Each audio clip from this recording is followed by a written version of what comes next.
resounding yes.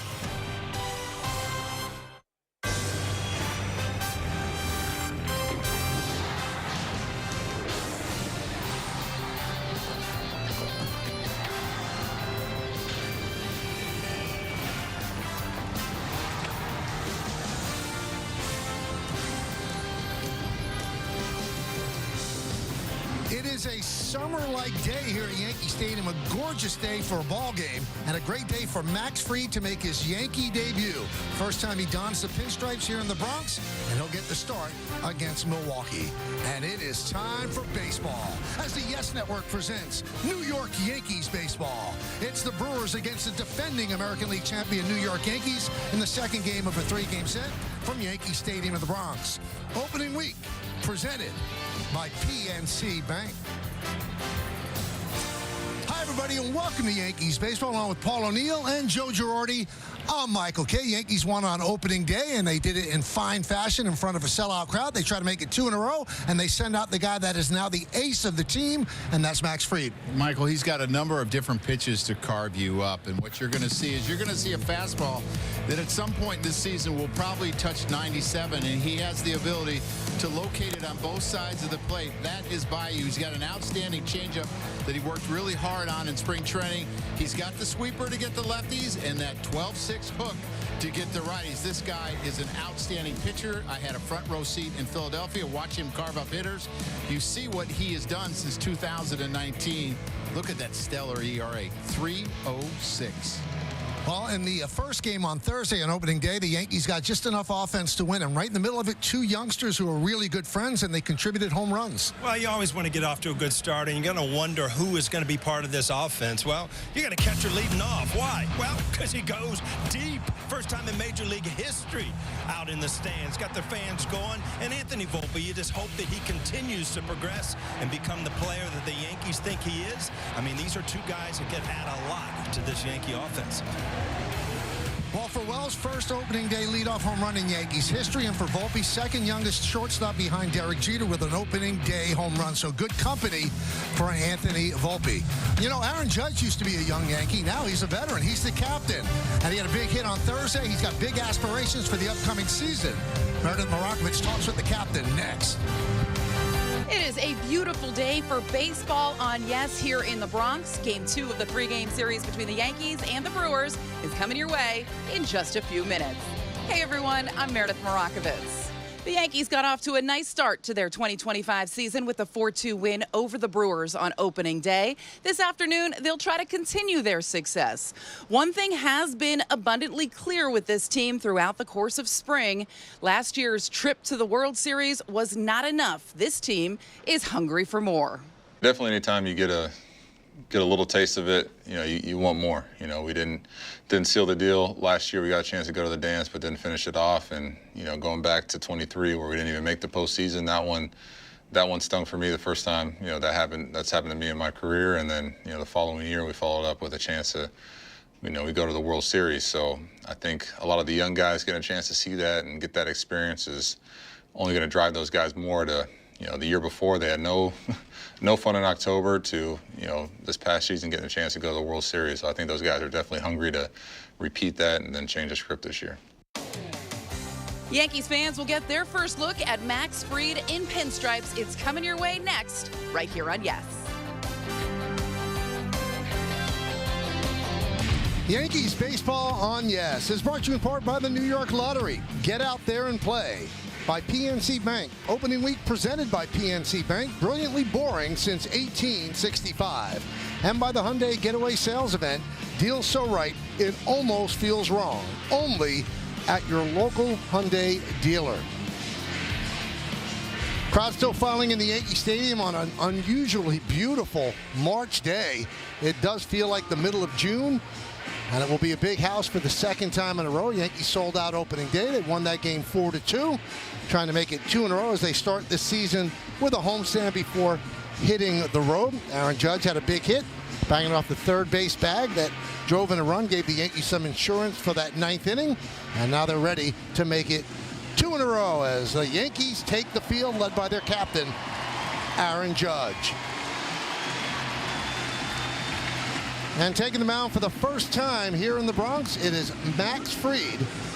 Left-hander signed an 8-year, $218 million contract with the Yankees. And when they signed him, they said, wow, he's going to be one of the great number 2 starters in a rotation in baseball. But because of the injury to Garrett Cole, he has assumed the role of ace, and he is ready for that. He's done it before, and he pitched very well in spring training. And now he's ready to face the Milwaukee Brewers. Tall left-hander, thin, angular. And he is firing it to Austin Wells as he gets ready. Let's take a look at the Brewers starting lineup. Churio in left field leads off. Yelich, the DH. Contreras will catch. Cleaning up first baseman Rhys Hoskins. Sal Frelick in right field. Joey Ortiz, the shortstop. Garrett Mitchell in center field about 7th. Third baseman Vinny Capri had a home run on opening day. And Bryce Turang is at second base. And he's going to bat 9th. And as we mentioned, they're facing that guy, Max Fried, last year with the Braves. 29 starts, 11-10, 3.25 ERA. You see the rest of the numbers. Let's check out the Nissan Pitchers Scouting Report. Well, Max Fried is all about ground control. Number 1 in the L, number 2 in MLB, only behind Framber Valdez with a 59.2% ground ball rate. Not enough fingers. You don't have enough. He's got 7 pitches. I think that's why we went to PitchCom. And when they signed him, they said it was a luxury. Well, now with the injuries to the pitching staff, he is definitely a necessity. Let's check out the defense behind him. You've got Bellinger in left today. Trent Grisham gets the start in center, and Aaron Judge over in right. This is a lineup against the lefty. Obviously, the Yankees are going to employ every now and then. Pablo Reyes at third, Anthony Volpe at short. Jazz Chisholm plays second. Paul Goldschmidt is going to lead off. He's playing first base. Austin Wells behind the plate. Congrats, Daddy Judge. So you get a congratulations. You get a ball as Judge became a dad, baby girl, during the offseason. Churio's ready. Fried is ready. Let's do it here in the Bronx. First pitch is grounded back to Fried, an outstanding fielder. 1 pitch, 1 out. It's time now for the keys to the game, brought to you by your local Kia dealers. Well, you mentioned it, Michael. It's a lefty lineup. Paul Goldschmidt leading off for the first time in his 15-year career. Aaron Judge goes to the 3-hole. Wells down to the 6th hole. Who's on third? Pablo Reyes is today. He gets a start, 284 against lefties in his career. And getting to know you, new faces, different team, which is always fun to see how this Yankee team is going to come together and mesh and what type of year it's going to be. 1-0 count on Christian Yelich.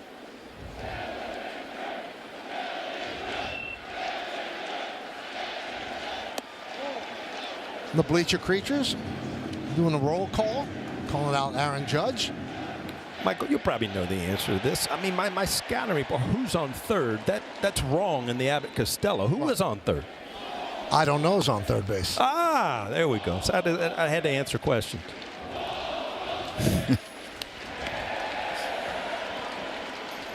One of the reasons the Yankees shut down Milwaukee opening day, as you look at their top 3 hitters, they were 0 for 13 with 7 Ks. That's how you shut down the top of the order. Did you notice that Churio swung at the first pitch? Well, you know what? You strike out 5 times. You want to see something hit the bat early just to get it out of the way. Home plate umpire is Tripp Gibson. Let's see what he's about. He's pitcher friendly. Calls more inside strikes on lefties, more outside strikes on righties. Tripp in his 13th big league season. Here's Contreras. Considered by many to be the best catcher in the majors. That's how good Contreras is. Now you have to watch for this. Max Fried, 23 pickoffs since 2019. Only Patrick Corbin has had more with 26. Yeah, Milwaukee was second in baseball with stolen bases, 217 last year and 259 attempts, almost 84%. So they're very efficient as well as very aggressive. It's nice having those left-handers on the mound, though, that can control that running game a little bit. And you have one with a really good move as well. It's hard to run on him. I mean, there had to be days when you felt like he had a day off as a catcher with Andy Pettitte out there. He had an unbelievable pickoff move. You just knew you weren't going to be challenged a lot running. 0-2 on Contreras. He was 0 for 4 on opening day. Contreras finished 5th in the National League MVP voting last year. 2-time All-Star, 2-time Silver Slugger winner.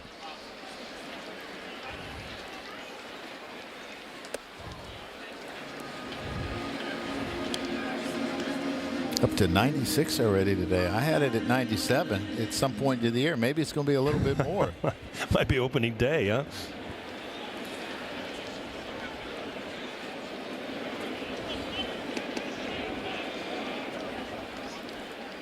The 1-2. Off speed, breaking ball on the back outside corner. He's down looking. Yeah, good luck in hitting that. You see the 12-6, 11-5 break on this, and it almost looks like it goes up first before it comes down, and then Austin Wells does a nice job of sticking this ball on the outside corner. This is outstanding command. You think about where do you go before that? He went up in the zone, so he tunneled it with a high fastball that looked like a fastball, and all of a sudden the bottom fell out. Here's Rhys Hoskins. Rhys 0 for 2 on opening day. Interesting there. He started him off with that sweeper. Rhys is not a guy that swings at the first pitch very often, but he did opening day off of Carlos Rodon, so he probably put that in his little memory bank, said, not today.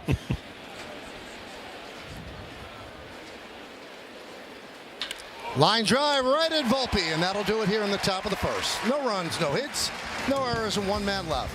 Milwaukee nothing, and the New York Yankees coming to bat. Well, a little bit of a different Yankee starting lineup today, and different for Paul Goldschmidt. First time in his career he will ever lead off. So he's leading off. Bellinger bats second, Judge third. Chisholm's cleaning up.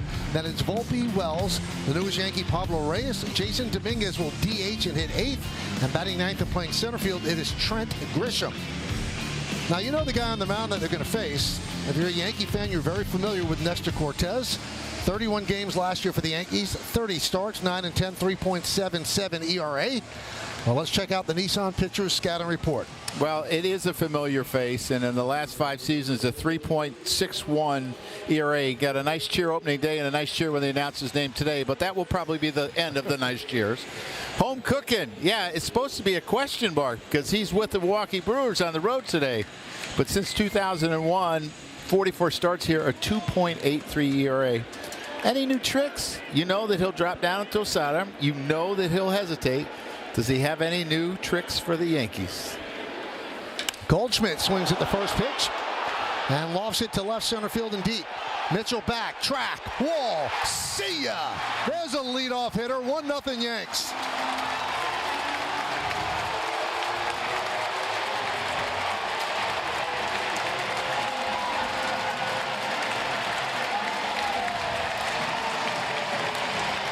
Paul Goldschmidt, first of the year. I mean, you look at opening day, Austin Wells right out of the chute. Kind of a awkward leadoff hitters for both of them. Home runs right off the bat.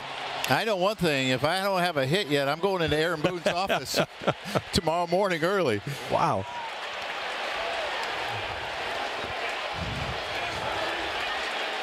That is the first home run by a Yankee first baseman in 67 games. Bellinger lost one deep to right center. There it goes into the bleachers. See ya. Back to back. It is 2-0 Yanks.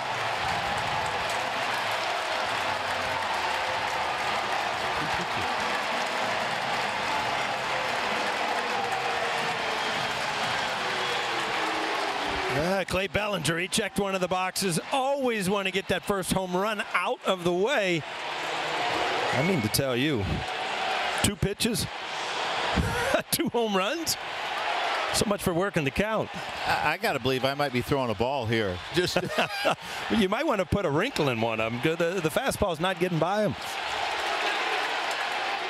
That one's driven deep to left field. There it goes. See ya. Back to back to back. 3-0 Yankees.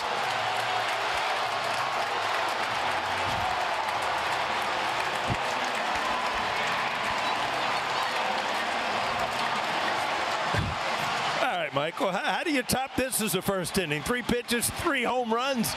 The Yankees on fire here early.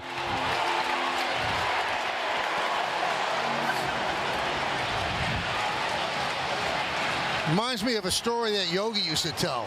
Whitey Ford was on the mound and he gave up like 6 straight hits on first pitches, and Casey Stengel came out. He said, what kind of stuff he has? I haven't caught it. I don't know. Well, there's Goldschmidt. Little fastball out over the plate, and Nestor does like his fastball, but up in the strike zone, you're going to get a lot of 5 balls. Warm day, the ball's carrying. And here's another one. Clay Bellinger, he catches up to 1-2. And this next fellow, Michael, we've been seeing this now for 10 years. Aaron Judge just crushes one. It's got to be so hard. And Joe, you've caught guys that have been parts of organizations,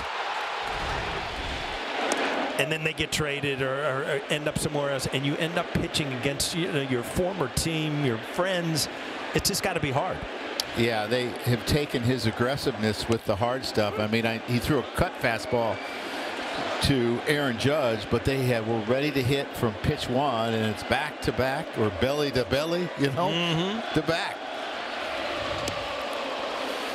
First time in Yankee history leading off a game with 3 straight home runs on 3 pitches.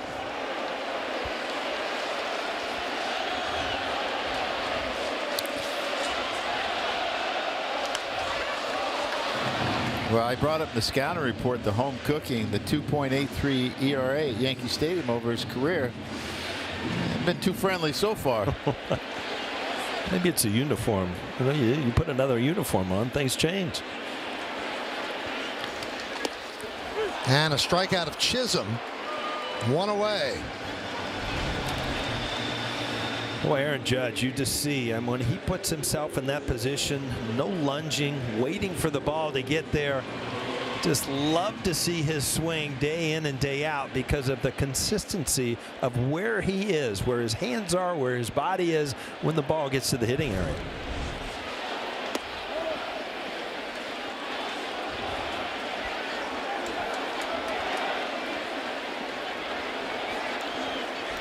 One 1-0 on Volpe.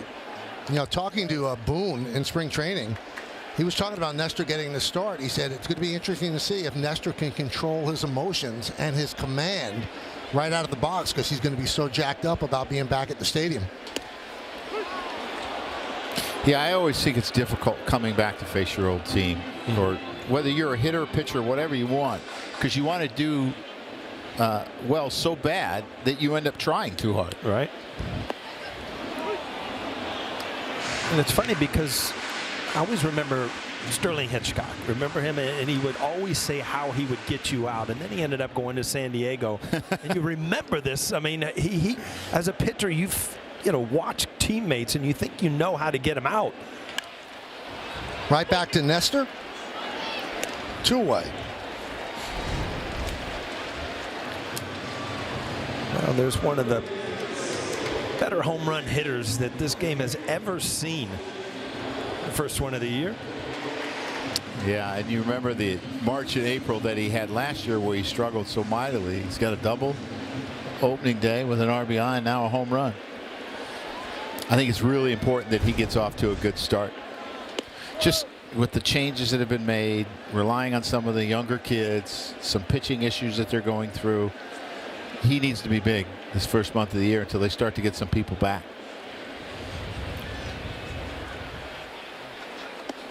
What a great shot of the dugout. Cody Bellinger didn't even have time to celebrate, and then he saw the ball fly and he jumped up with a big grin on his face.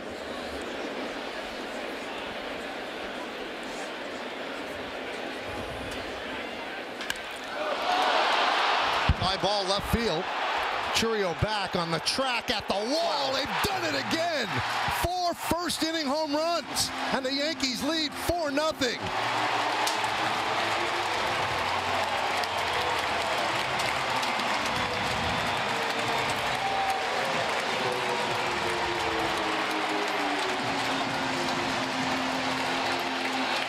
I don't know how you script a better first inning. I mean, if you're Austin Wells, you want to stay in off lefties, and Nestor has had really good numbers off lefties in his career. Lefties coming into the game only hitting 182. Cody Bellinger, Austin Wells already got him in the first inning. Yeah, it has to be hard not to get caught up in this lineup right now trying to hit a home run. If you're Pablo Reyes, think about Chisholm had to do after back-to-back-to-back. Here's the thing. Aaron Boone was bragging about Austin Wells, and the Friday before the last weekend, they went over to play in Lakeland. Lakeland's a big ballpark. He hit a home run his first at bat to left field, similar to that one, then one to right field, and almost went deep in dead center. Now, dead center's like 430 feet with a, I don't know, 30-foot wall. I mean, he looks really good at the plate, and I want to see him play against left-handers and figure that part out, because this guy's got a lot of power. He's got really good idea of what the strike zone is. He doesn't chase, and you want to see that dangerous bat in the lineup every day. There's a walk to Reyes. Again, as a lefty, you really got to work on staying in there, and it's not like you're beat going the other way. It's just that, you know, you're waiting to see the ball a little bit longer from a lefty. And we talked about an unusually warm day. The ball's carrying, fly balls are flying, and Nestor Cortes is having a nightmare of a first inning. There's Dominguez. This is the first time in their history, which begins in 1903, that the Yankees have hit 4 home runs in the first inning of a game, ever. I'm glad they didn't waste this on opening day. They waited till Yes came on the broadcast, right? Good point. It's a great point, and I think that they were very well aware. Yeah. They wanted to give a great hitter like yourself something to talk about. Yeah. And you used to always ask in the clubhouse, can a man forget how to hit a homer in a week? Well, they didn't forget. No. I tell you what, Michael's going to have strained vocal cords here before we get to the second.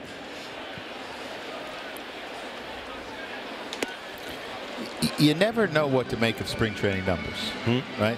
Yankees played 33 games. They led all of baseball in home runs with 59. Aaron Judge only hit 1, so there are a lot of other people doing a lot of damage. Well, we've seen that so far in the first 2 games. Well, Nestor is really laboring. He walks Dominguez. So 4 home runs, 2 walks, and Grisham will come to the plate. There's no action in Milwaukee's bullpen. Well, you're already looking at his 26th pitch coming up. He's given up 4 home runs. I mean, this is where you've got to step off the mound, and you really haven't even seen a mound visit. Joe from the catcher, William Contreras. Well, so now the athletic trainer's coming out, and you wonder if something's up. That it's not just ineffectiveness, but something could be up. Well, this would be devastating for him because they made the trade for Devin Williams because they have starting pitching issues. I mean, they have 4 starters down. They have Woodruff, Myers, Ashby, and DJ Hall down. Yep. And they're not sure when they're going to get them all back. So this would be devastating. Well, they like what they hear. They're going back to the dugout, and Cortes remains on the mound. First and second, 2 outs. The number 9 hitter, the center fielder Trent Grisham, against Nestor Cortes. you don't expect a lot of things with the left-handed lineup, but it's a little surprising to have Grisham face a lefty. Interesting you asked that question. He actually hits lefties better than righties. 211 versus lefties, 184 versus righties last year. So it's either him or Rice is what you're kind of measuring, or Oswald Peraza is the other way that you could go. So in his career, it's been that way as well. 241, 740 OPS against lefties, 204, 684 against righties. So what does that tell you? Well, I know one thing it tells you. He plays good defense against righties and lefties. And you know, you're never going to miss that by putting him in the lineup. But, you know, every time you think of a lefty lineup, you kind of want to stack it with, you know, your right-handed hitters. But it's an interesting stat you had there, Joe. One of the things about Nestor, too, is 70% of what lefties see or saw last year was either a four-seamer or a cutter. So everything was hard. So you can kind of sit on that a little bit. I mean, you're going to have a tough time hitting his good sweeper anyway if you're a left-handed hitter, unless he leaves it middle in.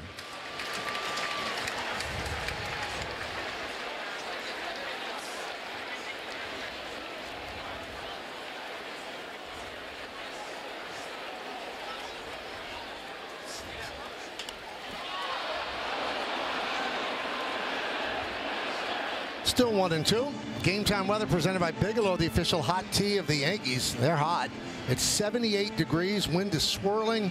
Slight chance of rain. Humidity is 34%.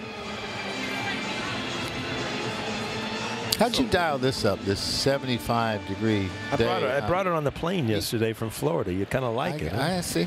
You know how those planes, they carry the signs over the ocean? I just took a warm breeze and brought it with me. Strike 3. Grisham down looking. But it was a first inning of first. 4 home runs for the Yankees in the first. All on first pitches, the first 3. First time in Yankee history that they've had 4 home runs in the first. And when it's all said and done, you have a first inning for the ages and a 4-0 Yankee lead.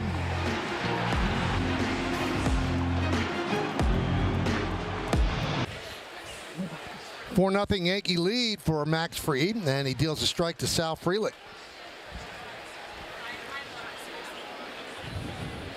Kind of hard to digest what just happened. Wow, I'm kind of scratching my head up here, and it was like Nestor was not going to get away from his fastball, which he does use it a lot. This is a little jam shot that kind of find the right spot. Milwaukee, they do run well, so it does put pressure on any kind of play like this. Anything on the defensive end of the ball, it's got to happen quick. He goes for the bare hand. So you just go off the palm of your hand. Looks easy in slow motion, doesn't it? Well, Max Fried was having to determine could he get to it. He was hoping that he would get to it. That was really the only chance that they had. And he had to change course a little bit. By that time, it's too late. Joey Ortiz came over from the Orioles in the deal for Corbin Burns. And he's the shortstop now, with Willie Adames having signed a free agent contract with San Francisco.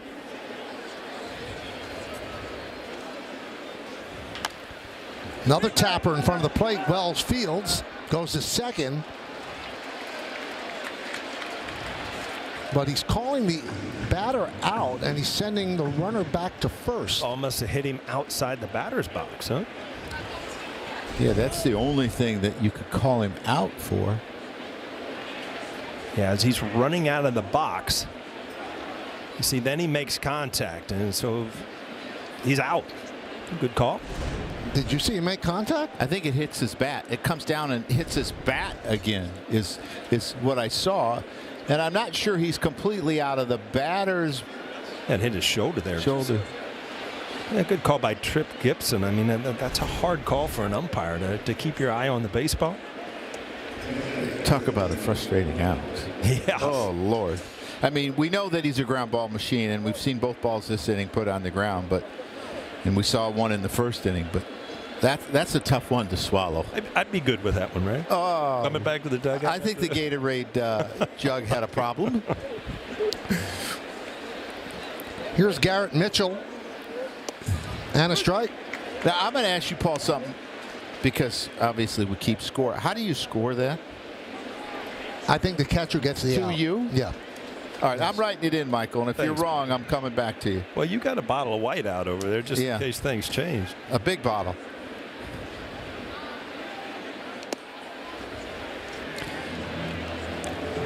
Well, the book on Max Fried is he gets soft contact, and you need people that are going to field the ball behind him, and he's gotten soft contact so far today. The only hard hit ball by Rhys Hoskins, the line drive to Volpe. He's going to get ground balls. He gets weak contact, a lot of top balls, so a lot of times you want, maybe your third baseman to shorten up a little bit when a right-handed hitter's up because of that.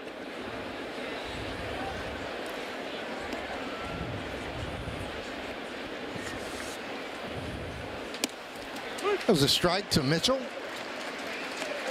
You see Cody Bellinger really taking away the bloop single in left field. Mitchell at the plate.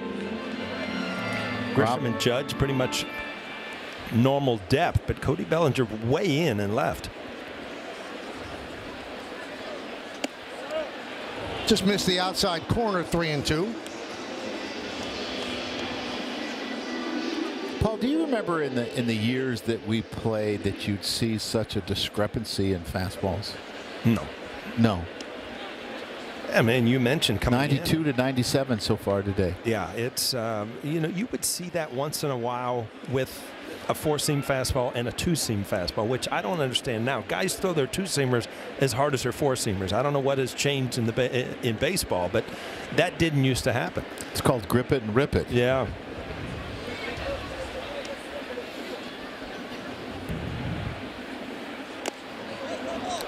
Did he get his hand or the bat? They're saying they got his hand.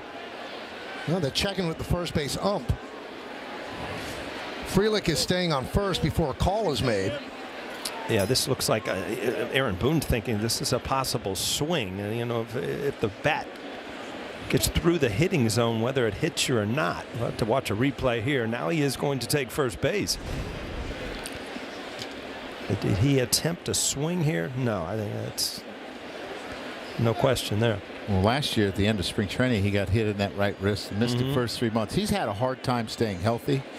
You look at the amount of bats he has per year. They're really excited about him because he's a physical center fielder. He's 6'2", probably 215 pounds. Sometimes when you get hit, I mean, it just ends up in broken bones, but it looks like he's going to be okay. He's had rib cage, left knee. That'll bring up Vinny Capra. Had his first big league home run opening day.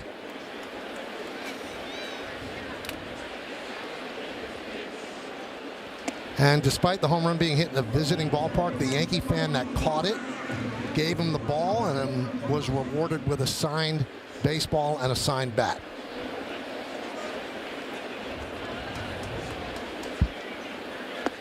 And on that home run, the Brewers radio broadcaster Lane Grindle honored the late Bob Uecker with the signature call of get up, get out of here, gone.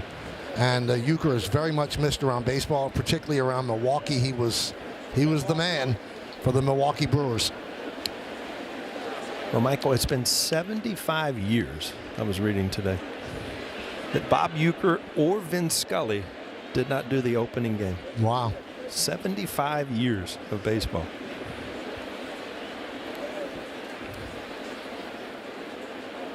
One.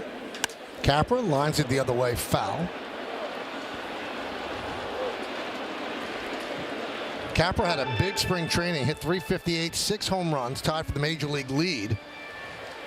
And then said, it's not a fluke when he did this on Thursday. Yeah, high fastball. Rodon got the ball up in the strike zone. And again, he earned a job. You just hope that, as a manager, Joe, you've seen this. You have a great spring training. Sometimes it doesn't correlate into a great year, but got off to a good start with a home run on opening day. Up the middle and through for a base hit. Frelick rounds third. He's coming home. Grisham flips the ball into Volpe. It's an RBI single for Capra, and it's 4-1 Yanks. Well, it's an important inning for the Milwaukee. Obviously, 4 home runs in the first inning to try to bounce back. This is a breaking ball that does not have a lot of bite on it and just kind of stays up in the strike zone, lined right back up the middle. Milwaukee gets their first run. Scored 3 runs in these 2 games so far, and Vinny Capra, who didn't know he was going to make the team, has driven in 2 of them. They have Oliver Dunn, a left-handed hitter from the, so it'll be a platoon situation similar to what the Yankees are going to do. There's Bryce Turang. There's a strike. Turang won the Gold Glove last season at second base, and he also won the Platinum Glove as the National League's best defender at any position. He's 25 years old.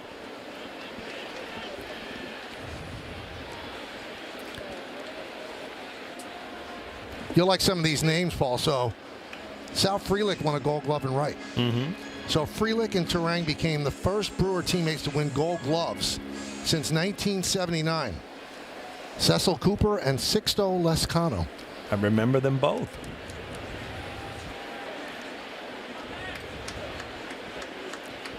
So Max Fried, a little bit of a jam here in the second.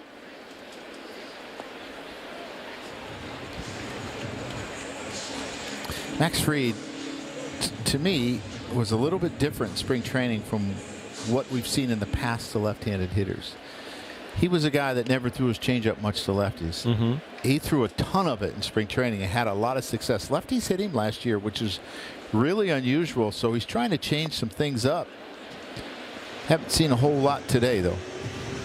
Yeah, I just look back at, I mean, the ability to see the ball from a left-handed pitcher, it makes it difficult if they hide the ball or if they're a sidearm. And Fried is kind of pretty much short arm over the top, which would give you a good look, not really deceptive for a left-handed hitter. Ground ball, Chisholm. There's one. Not in time, gets by Goldschmidt, and that allows Mitchell to score. So a costly error would have been the end of the inning, but instead the inning continues and the Yankees have a 2-run lead. Yeah, it looked like a tailor-made double play off the bat, and you know, Jazz gets him the ball quick, but it gets stuck. And at that point, you got to pretty much just kind of hold on to it, because with the overthrow, you gave up a run. Yeah, and you have to understand who's running, too. Turang really gets down the line well. He's a left-handed hitter. He's in the top 50 in sprint speed. A lot of these Milwaukee Brewers are. Line drive, it's a base hit to right field off the bat of Chourio. Fielded out there by Judge. Going to third is Turang. The throw comes into second. So Milwaukee with runners on first and third and 2 outs.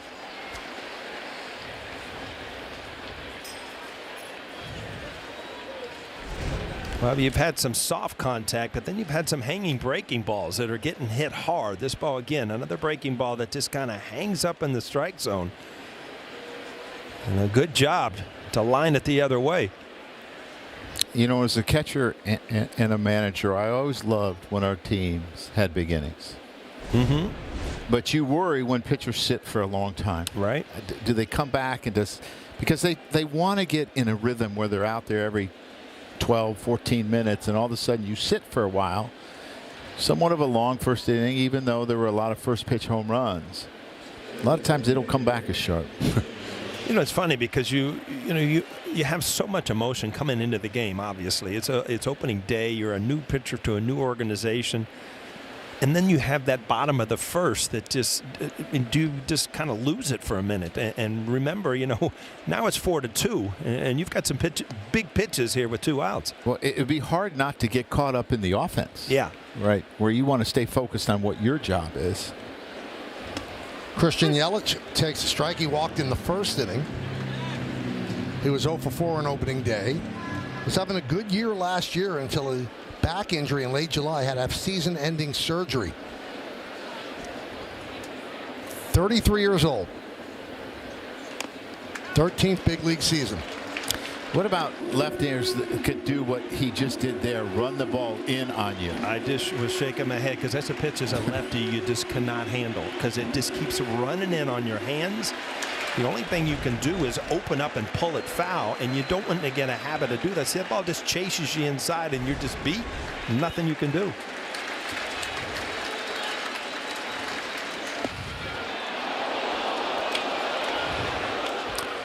And his 2 strikeouts came. Now, they were from right-handers, but they were in that up and in quadrant yesterday or on Thursday that they got him. I mean, he's a guy that stays on the ball really well, uses the whole field, uses the middle of the field. So that up and in becomes really important to Christian Yelich. Right back to Fried. And the throw pulls Goldschmidt off the bag. He's safe. Throw to third. He's safe. Brewers score another run, and it's 4-3.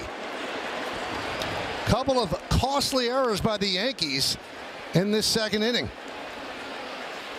Yeah, this inning is turning into not what the Yankees wanted. Another jam shot and then a throw off the base. Goldschmidt had to leave the base, not able to get back. So he had more time than I think he thought he had when he hit that. And obviously so many of these Brewers run well, but he rushed his throw, and you can see how he's upset with himself.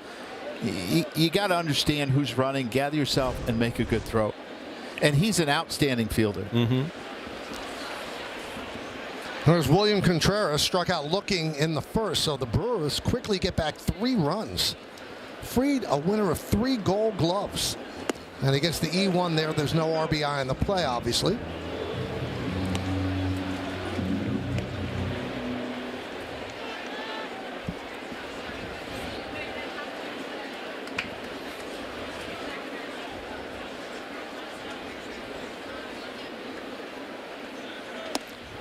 1-1.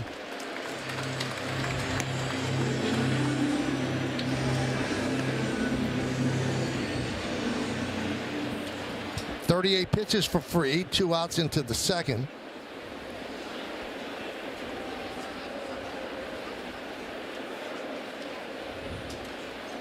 Swing and a miss. 1-2. Well, you can see when he makes his pitches where he wants. I mean, that first pitch was the sweeper down in the strike zone somewhat, and then up and in under the hands, even to a righty. Just ties him up. And that extension side fastball's got cut to it, too, and it really ties you up.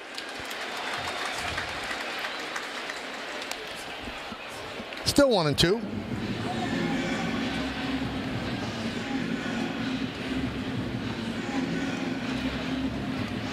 Carlos Rodon pitched very well. Opening day, 5 1/3 innings. Fried struggling here in the second after the Yankees gave him a 4-0 lead in the first on 4 solo home runs. Churio dancing off third. Runner goes from first. In the dirt, it's a stolen base for Yelich. Yeah, I know that as a third baseman, you're playing back there. But that used to drive me crazy as a manager because he gets a big lead. And you know you can't throw through, so you might as well run. I think at that time, that's probably when you try a pickoff, maybe 2 in a row to see if you can get Christian. It used to drive me crazy. Swing and a miss, got him. Strange inning, though. Brewers score 3. Yankees make 2 errors. Milwaukee leads 2.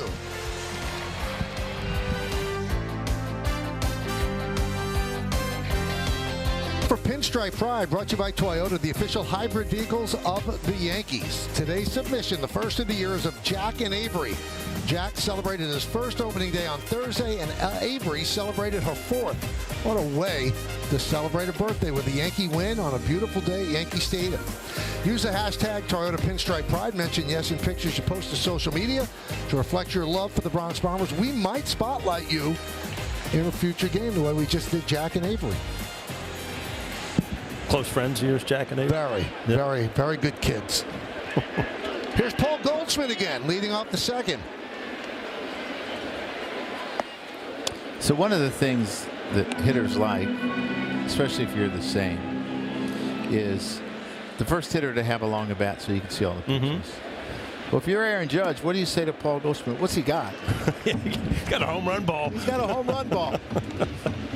I used to tell people all the time, you know, when I would take right field and I had Knobloch and Jeter hitting ahead of me, I had to sprint in there and get ready to hit because I felt like I was leading off because it's not like they were working counts. Jeter would swing at the first pitch all the time. Yeah, but the one thing is you were practicing your swing all the time in the outfield, so you were ready. You know what? You got to get mentally ready whenever you can. Sometimes you had to do it in right field between pitches. Sometimes?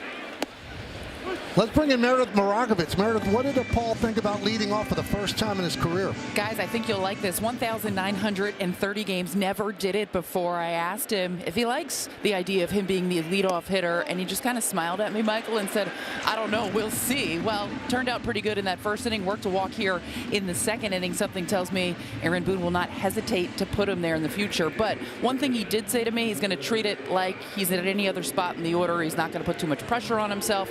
He's just going to go out there and play, and obviously it worked.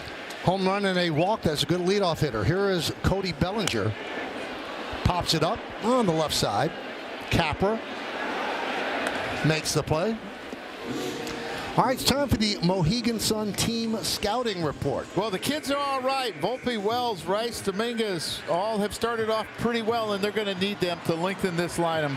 Delightful. I don't know about this comment. They had their 12th in defensive runs saved and 12th and outs above average, and I thought the defense was going to get better with Belly going to center, Judge to right, Goldie. But that hasn't shown. And throwing and showing, there are a lot of pitchers here that didn't expect to be on this roster. Warren, Hedrick, Gomez, Yarbrough, and Carrasco, and here they are, and they're going to have to contribute.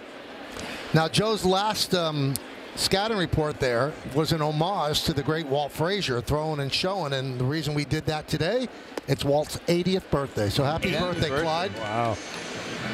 Still wearing the silk. Oh, yes.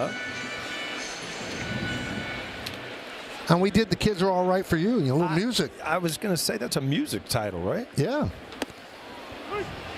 Delight. You had a chance to white that out. You didn't like it. I know, Made but a couple errors. That was the name of a group too. Delight.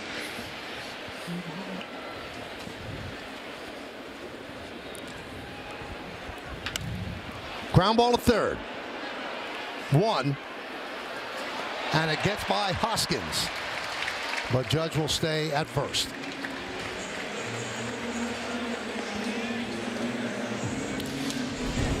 Turang had the shoulder issue at the end of spring training and was just DHing. And part of it was they weren't sure if they were going to play Joey Ortiz at short or they were going to play Bryce Turang. And the shortstop throw may have irritated his arm, and he had to sit down a little bit. And you can see that he doesn't get a lot on this throw. Good job, Goldie, getting into him a little bit. Had some shoulder issues. Chisholm. Big swing.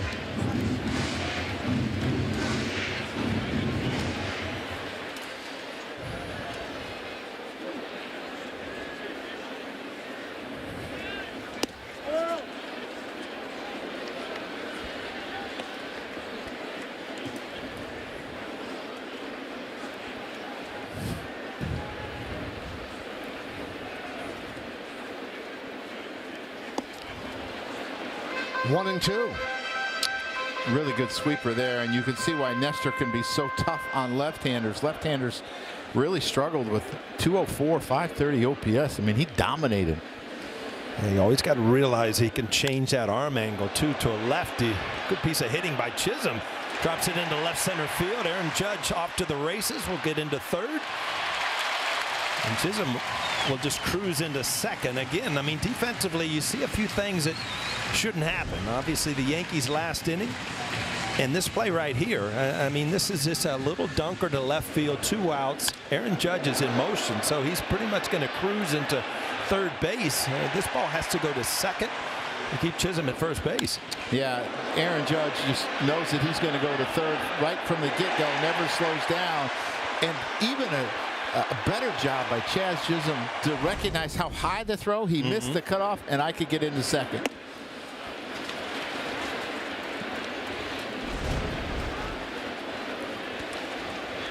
Now, you see the shape of Chisholm's bat. Dude, it's got a big barrel on it. Well, it's actually a little bit lower than the barrel.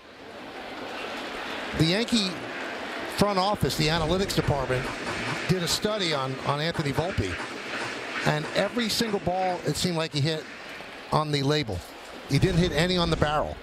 So they had bats made up where they moved a lot of the wood into the label, so the harder part of the bat is going to actually strike the ball. That'd be a weird way to hit. Going up there expecting to get jammed and putting the meat of the bat towards the label. It'd allow you to wait a little bit longer. Yeah, you wait all right. You take back some kindling if you wait too long. But it is amazing what they could find out. I mean, they just every single. If you looked at all of his bats, all the marks from baseballs were right above the label, not on the barrel.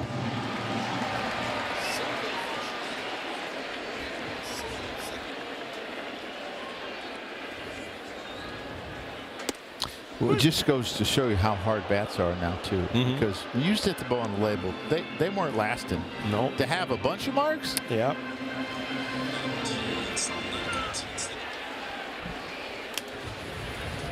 Chisholm given a single. He moves to second on the throw to third. 3-2. High fly ball, left field. Churio back, track, wall, see ya. The bat worked. A 3-run home run. It is 7-3 Yankees.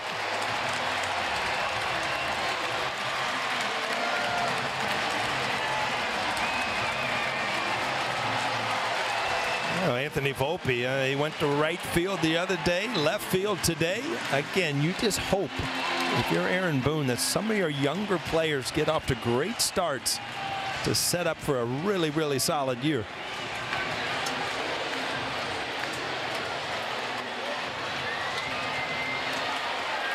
Two home runs in the early going for Anthony Volpe.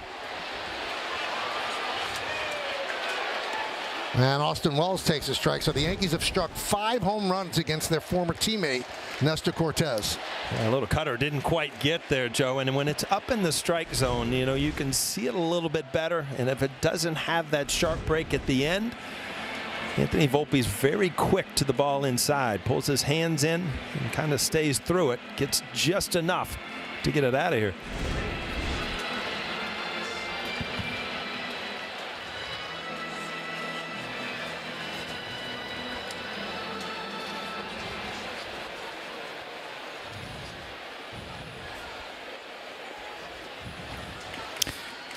Yeah, so he had thrown him a number of fastballs and cutters in, and as a hitter, you talk about when you throw fastballs in, you speed it up, speed him up. Well, now you throw the cutter in the same spot, and you got him sped up, and all of a sudden it's on his barrel, and it's dangerous. You often wonder why you don't try to backdoor something, because that front hip is probably leaking a little bit, and you run the cutter right into his barrel.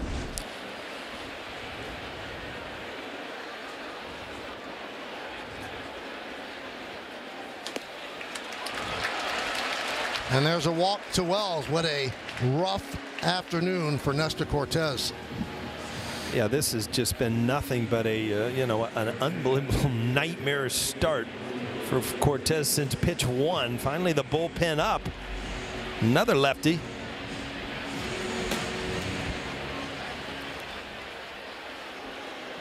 There's Pablo Reyes. He walked in the first inning.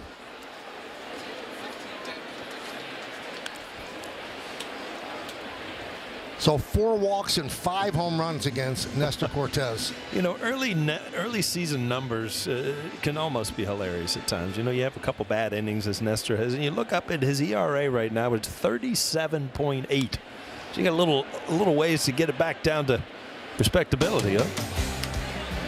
Oh, quite a beginning for the Yankees. The Bronx Bombers on this Saturday afternoon. Anthony Volpe, the Yankees' 5th home run of the game. It's only 2 innings long.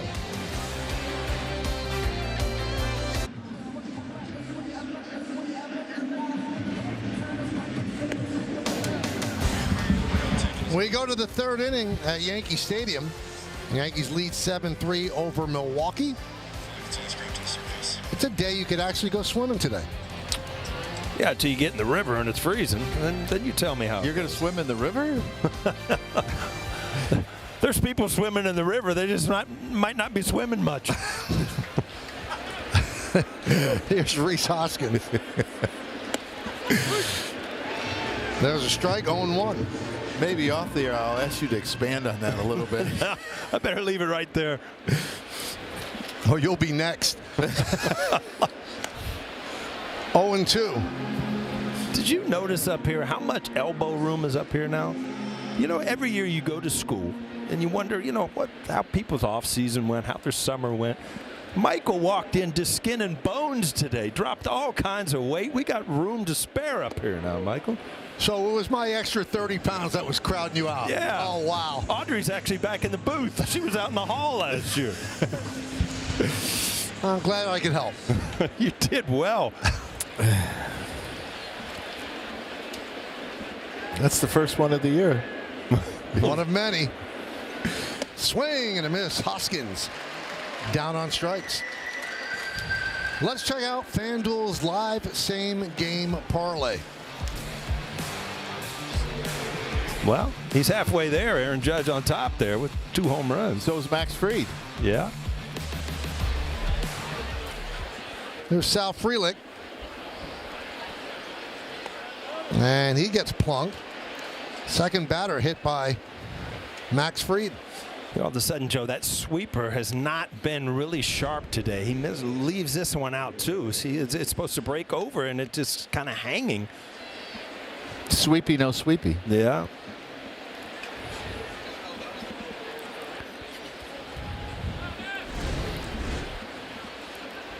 Here's Joey Ortiz.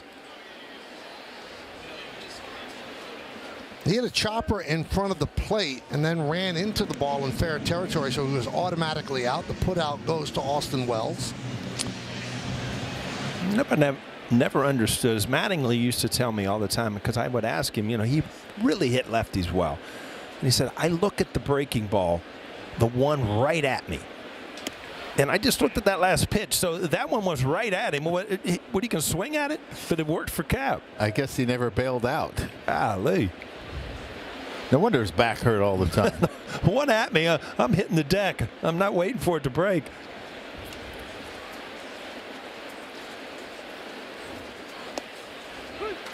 Two and one on Joey Ortiz. Joe, you talked about Fried having 7 pitches, and you know, in this last inning and a half, I mean, he's starting to lose that breaking ball. You just got to go away from it for a while, or you just keep on working it because it's such an important pitch for him. Well, you try to put it in situations where he won't get hurt, kind of like the first pitch to Sal Frelick, right? And sometimes you could change, like as the sweeper has struggled a little bit. Maybe go to the curveball a little bit more and see if you find it later. I mean, that's the thing about pitching. When you have so many different pitches, you're not going to have all 7 when you walk out of that bullpen. You're going to have to bring some of them along. Let's take a look at the StatCast 3D by Google Cloud. This is his arsenal, Joe. Well, 4-seamer curveball, that's his bread and butter, but his changeup has really, really improved. And if you look at, he's added the sweeper, he's added the cutter. Again, as a catcher, you don't have enough fingers, right? You start to run out. So that's why we need pitch comm. Sounds like a broken bat. Ground ball. Reyes goes to second. They just get the force. Tell you what, I thought he was going to be safe there. It looked like he jammed himself a little bit the way he's limping off the field. He kind of slowed up when he slid. It kind of reminded me of Paul O'Neill when he used to slide. He wasn't very good at it. There's some things you're not good at. This is a jam shot. Reyes takes a chance to get rid of it. Strong throw across the diamond, but does get the out. And again, I think you're right, Joe. He kind of jammed that back ankle as he. How do you do that? Either, sometimes you can actually scrape, that ankle bone when you slide. Just doesn't feel good. Wow, we talked about Fried's move, and there it was. Almost got Mitchell at first base. Also on that side, it looked like he caught his knee under him as well.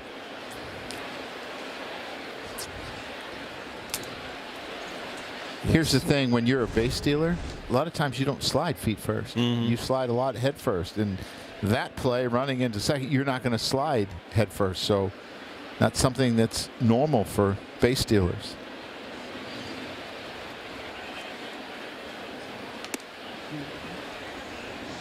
Yeah, we're going to watch this slide and see what Paul's talking about, how he kind of jams that right knee. I mean, it almost looks like he hurts his growing a little bit the way it stretches out. So, yeah.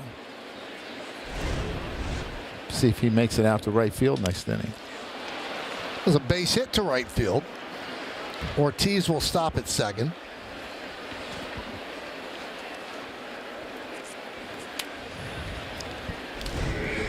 A little fastball right here, but this is at 91. Had a little movement away, but something that you can catch up to, especially up in the strike zone a little bit. Yeah, it could have been one of those cutters that don't cut. Take a little bit off, try to get it off the barrel, and if it doesn't cut, then not so good. It was Vinny Capra.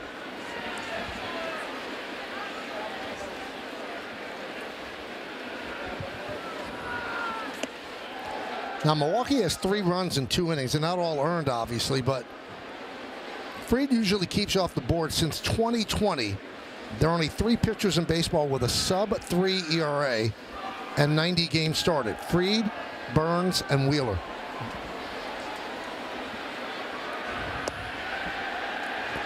Two 2-0. Yeah, he's just struggling to find his off-speed stuff. And he had it the first inning, and all of a sudden it's kind of left him. And you got to find it, because you can't just throw heaters for strikes to big league hitters. They're going to hurt you. Yeah, that was really, I think, the first changeup that I've seen. He really tried to turn it over to keep the ball down. It seems like everything he's throwing now is kind of waist high, and that's not where he wants to be.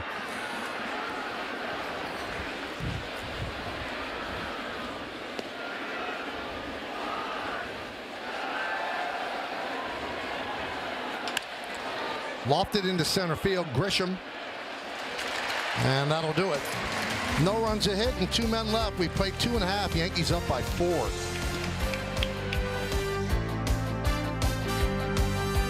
Well, I'm excited to announce that the Legends of Baseball will be having their 3rd annual cruise on the Celebrity Cruises Silhouette. It's May 17, 2026 out of Port Liberty, New Jersey to the beautiful island of Bermuda. The Legends will include Chuck Knobloch, Mickey Rivers, Jesse Barfield, Ron Bloomberg, Charlie Hayes, Homer Bush, and many more. Staterooms are going fast for this exclusive and all-inclusive cruise. So be sure to visit legendsofbaseballcruise.com to get all the details. You went on that once. Yeah, it was really good. And the fans that go, they're such big baseball fans. It's really enjoyable.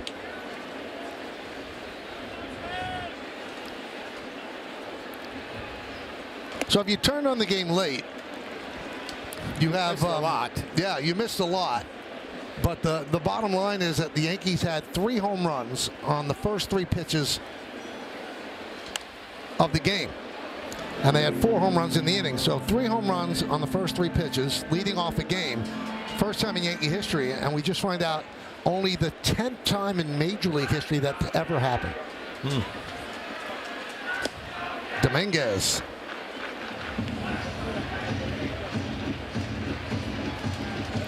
And the one that you saw today, it's the first time ever that it was the first 3 pitches of a game.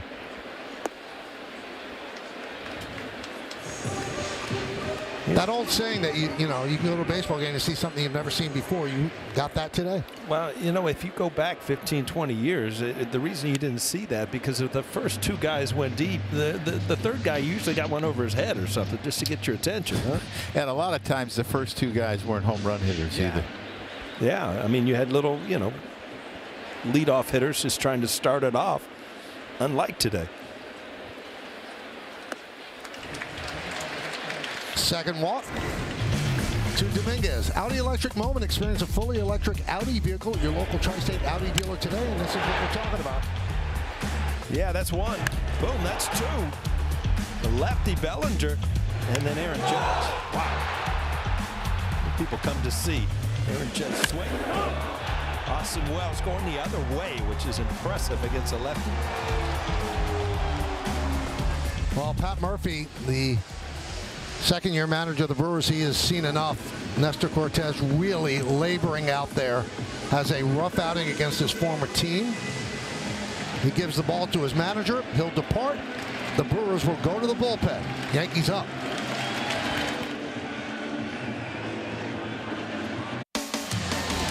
Yankees Baseball on Yes is brought to you in part by Optimum Fiber. Get Optimum, the fastest fiber internet. Don't take slow for an answer. By Memorial Sloan Kettering Cancer Center. And by Mohegan Sun. Something's always happening at Mohegan. During the offseason, the great Bob Uecker passed away. Longtime voice of the Milwaukee Brewers. And was an actor, had a hit comedy show, constantly on The Tonight Show with Johnny Carson.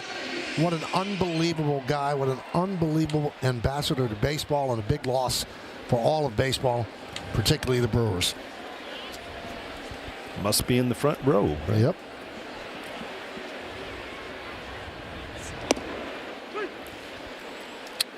They like all the different angles. They have 4 lefties in their bullpen. Kenning's more over the top. Hudson's from down below. This guy's kind of in between. Moved to the bullpen last year. Rule 5 from the Cardinals. So you got to make the team or you got to go back. And here he is. His first game in the big leagues. And there's been 5 homers in 3 innings on the opponents. A little gunshot. You want to bring me in here?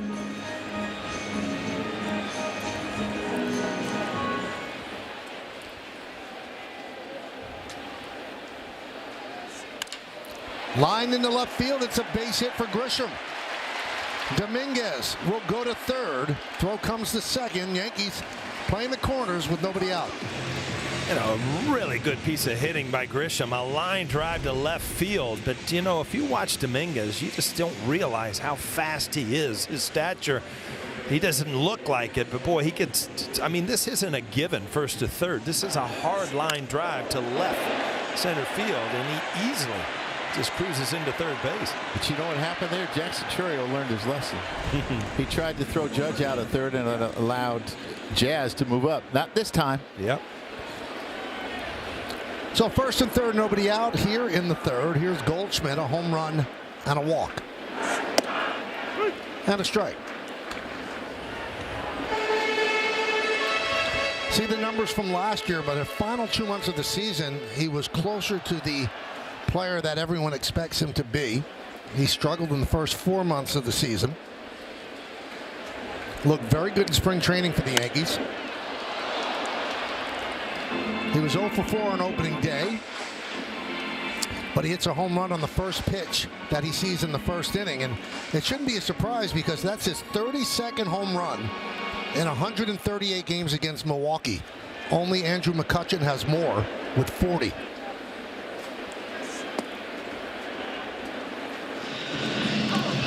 I know a lot of people in Milwaukee were happy to see him move out of the National League Central. There's certain players that just kill you. Yeah, they just beat up on certain teams, and that was one of them. Ouch. That didn't sound good. Bases loaded as Goldschmidt gets hit.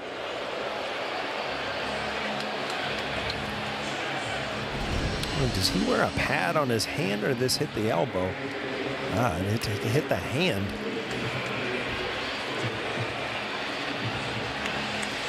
Just had like a little wrist guard there or something, and you see it almost ripped it off, but looking like it hit the forearm more than the hand, which is always a good thing.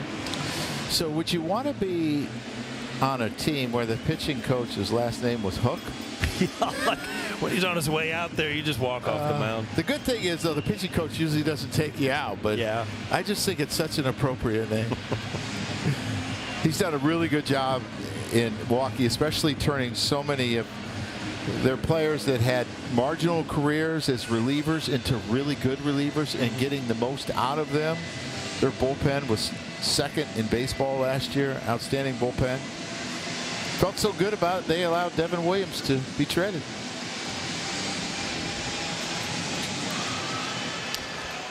Devin Williams had a tightrope ninth inning on Thursday. Threw a lot of pitches. In all likelihood, they probably would stay away from using him today if it's a save situation. So I was talking to the Milwaukee broadcasters, and Devin struggled in the ninth inning, and the crowd started booing after his 17th pitch. And they told me 5 years in Milwaukee, he never got booed. So he's got to learn to have a thick skin playing in New York. You did hear the final cheer when you yes. got the last out, and that's what you go home with. But I talked to him today in the locker room. He was so glad to get that first one under his belt.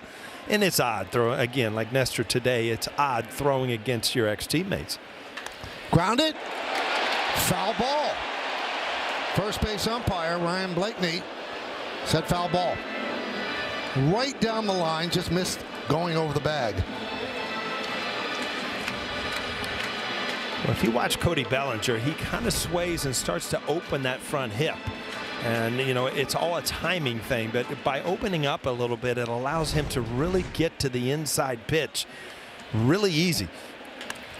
That's off of Thomas. Karam's out to the first baseman. It's a base hit for Bellinger. Scoring Dominguez. And the Yankees lead 8-3, and the bases remain loaded. A lot of times, though, Paul, that will leave you susceptible to the ball, but he's got great plate coverage. He can keep his hands back and just kind of fillet the ball up the middle and the other way. That's exactly what he does here. I've been so impressed with his ability to change his approach to where he does not strike out now.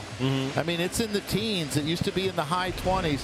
He has made himself a contact hitter. Yes, he's taken away some of the power, but he's gotten a lot more base hits, and he's been productive. You talk about a timing, and if you're going to sway and kind of open up, you have to do it at the proper time. If you do it early, then, you've given away that outside part of the plate where, he really stays in there with his hands in his shoulder, but the front hip kind of leaves, which, really opens him up for the inside pitch. But you saw on that swing right there, still able to cover the outside pitch.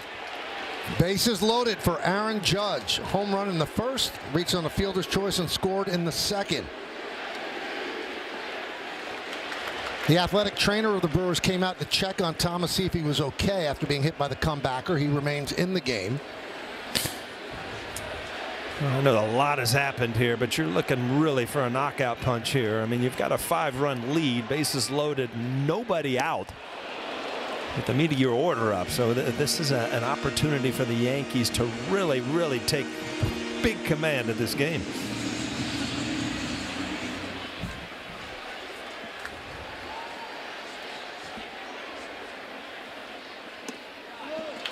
Imagine being Connor Thomas, right? Yeah. Bases loaded, first game ever in the big leagues. I mean, it's one thing for this to happen in spring training, and you got to face Aaron Judge with no wiggle room, bases loaded. The wiggle room might be a walk. Yeah.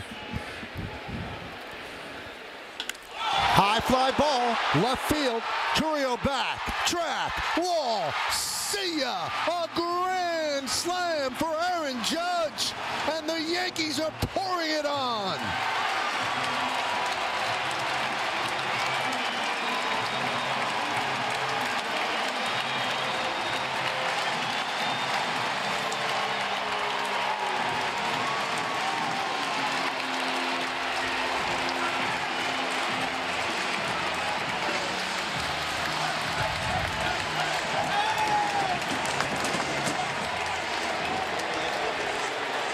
Oh, Aaron Judge, he is so much fun, and you put him in big situations, like you said, Joe. The wiggle room might have been giving up one with a walk instead of 4, and one swing of the bat.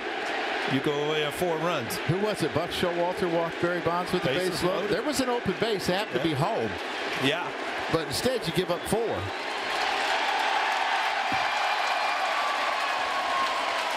See some of these swings by Jazz. He's trying to get in on this party.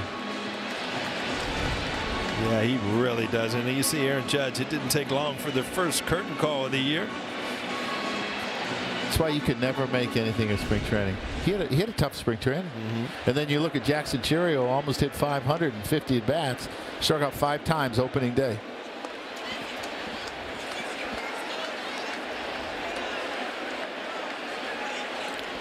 Third inning, the Yankees have 6 home runs.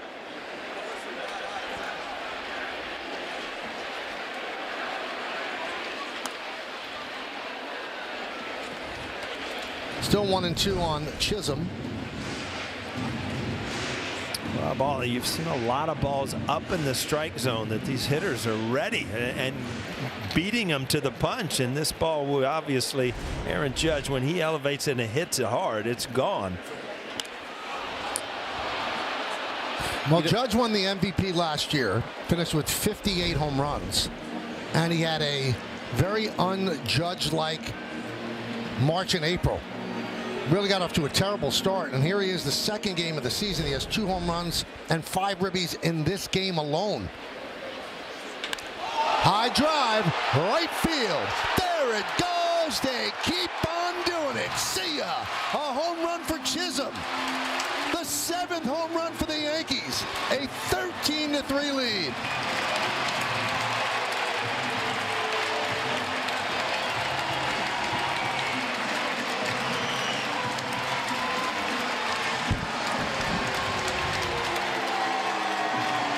Joe, you talked about it, trying to get in on the home run barrage. Well, he did. He got a ball right down the middle of the plate 442 feet later.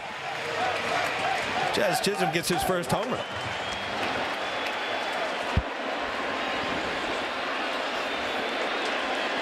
Connor Thomas, welcome to the Major League moment. And no one warming in Milwaukee's bullpen. I don't know if I've ever seen anything like this in a game. Yeah, back in Little League. Well, yeah. There was 10-run rule in that game. Well, we got to get through the 5th. I mean, I remember one time I was having what I thought was a poor day behind home plate. The pitchers were giving up a lot of runs. And I went to Mel Stoudemire, and he kept walking out to the mound. I went to Mel Stoudemire in the dugout, and I said, why don't you change my fingers? You're talking about the pitcher. Maybe it's me.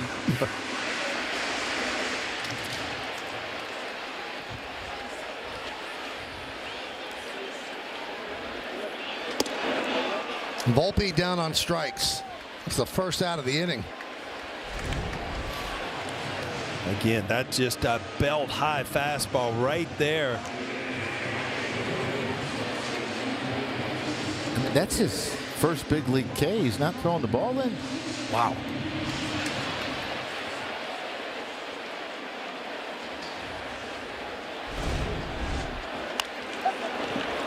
You know, to amplify what a difference a year makes, we told you about the struggles that Judge had early last year. He had 6 RBIs in his first 15 games. He has 5 RBIs in 3 innings in Game 2 this year. Now, if he had a normal April, Paul, he probably breaks his home run record. Believe me, as a player, you can remember, I got off to a bad start last year, and that wears on you because you're fighting out of a hole all year. And sometimes, you bring that into the next year, and you don't want to get in that same spot again. And obviously, big double on opening day, and then a huge day so far today for Aaron Judge. The 0-2, fouled away by Wells. You have players that I believe can talk themselves into being, oh, I'm not a good hitter in April. I'm not a good hitter, the first 2 weeks of the season. Managing Aaron Judge the short time I did, he had so much belief in himself, even when other people didn't. Yeah. Necessarily Was his swing going to work at this level? He struggled when he first came up, and then he ended up being Rookie of the Year after not playing very much in 16 because he hurt his rib cage. But he has such a strong belief in himself. I don't think he'd ever talk himself into it. Right field, Frelick coming on, makes the play to retire Wells. 2 outs. Second time the Yankees will have batted around in the order in 3 innings. Max Fried's probably thinking they do this all the time. Yeah, this is kind of nice. You take the mound and you look up and you got 13 runs on the board. I could win a lot of games here. I say. Elvis Peguero warming up.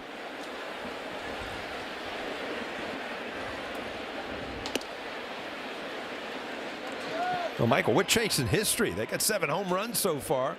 The team record is 8. And when did that happen, Michael? They did it twice. June of 1939 at Philadelphia, and then July of 2007 against the White Sox at the stadium.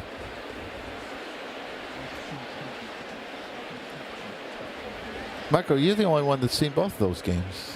I didn't see any of them. Paul didn't see any of them. I guess one, Michael, excuse me. Yeah, I'm thinking 1939, Joe. Yeah. You saw the old black and white from it. That's what he was talking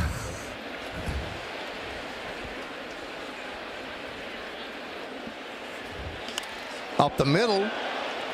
Turang is there, and he will get Reyes, and that'll do it.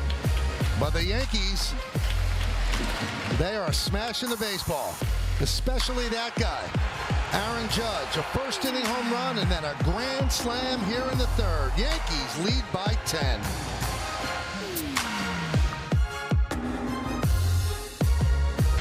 We'll stream every out-of-market game live or on demand, plus stream MLB Network 24/7 for the entire season. Blackout and other restrictions apply. Visit MLB.tv for details.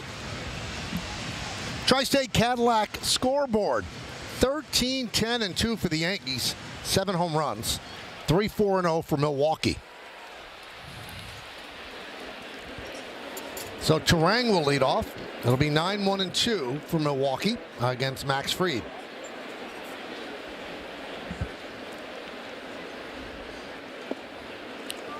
Milwaukee's one of just 5 teams of the 30 teams in Major League Baseball that has never won a World Series. Turang lofts one to Bellinger. 1 away. I get 3 of those. All right, give me them. Seattle. Yep. Seattle's the only team that never beat a World Series.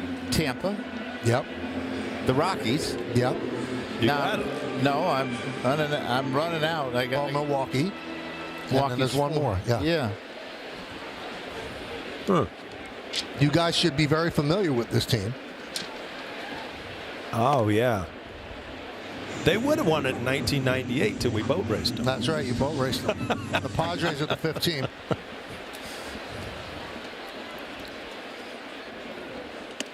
You know, they had that such likable team in 1982. Harvey's Wallbangers. Right. Gorman Thomas. And they ended up losing to St. Louis in the only World Series that they've been to. Hit sharply and off of Reyes and into foul territory. Chourio will go for second, and he's going to get himself a double.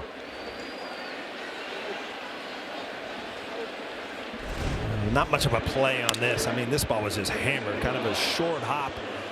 You just hope you can knock it down and still have time, but it ricocheted out into left field off the forearm. Not a lot of time to react when the ball hit that hard at third base. The other problem is it had so much hook on it, right? Your only chance is probably a drop step and backhanded, and then good luck. Foul ball. 0-1 on Yelich. Yelich has walked and reached on a throwing error by Fried. Also has a stolen base.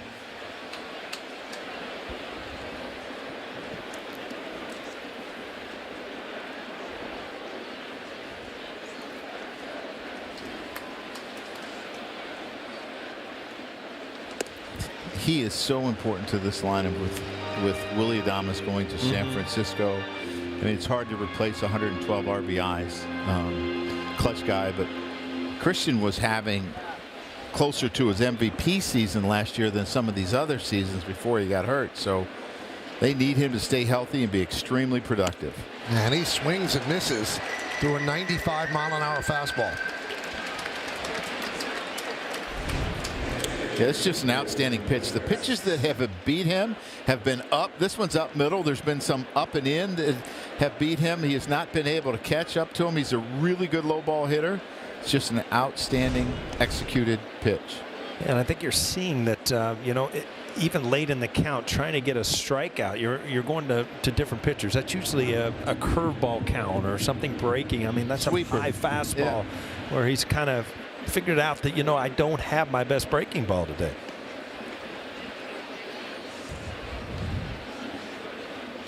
It's got to be a little bit difficult to DH too when you're hitting every hour. You're telling me. Some long innings. The Yankees have hit around twice already. And they're going to use him more now that they got good corner outfielders. Yelich, to keep him healthy, you're going to use him in a DH role a lot, I assume.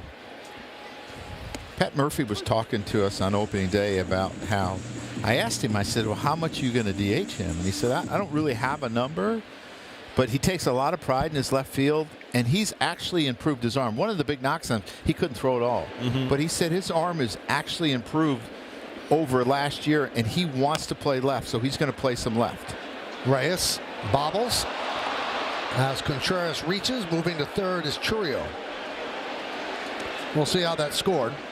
It's going to be an error, but that ball just hit on the collar of the grass in the dirt and came up on Reyes.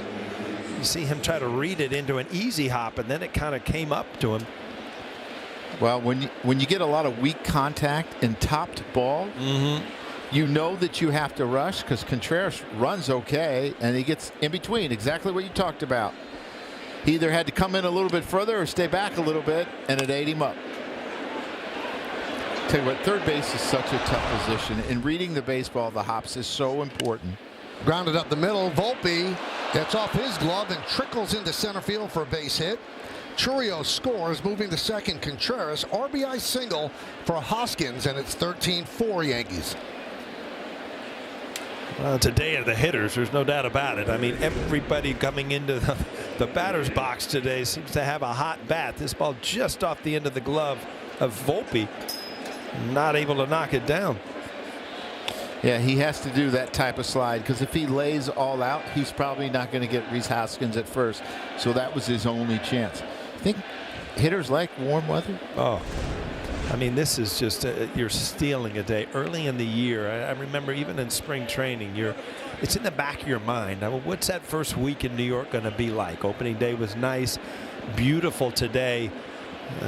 The coming week might get a little ugly, but you know what? Playing in April, I always loved to open up in a dome or open up on the West Coast where, you didn't have to worry about anything weather-wise. Here's Sal Frelick. Yankees lead by 9, 13-4. They've pounded 7 home runs. Only the 5th time in their history they've done that.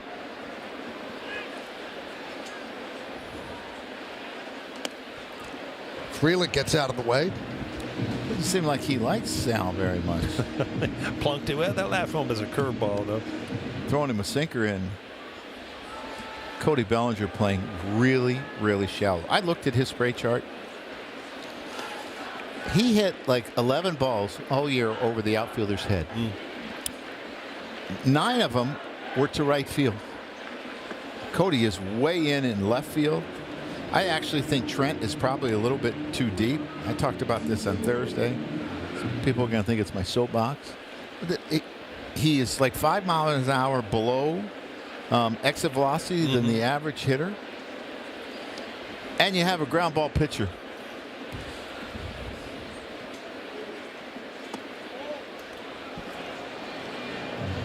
Three and 0.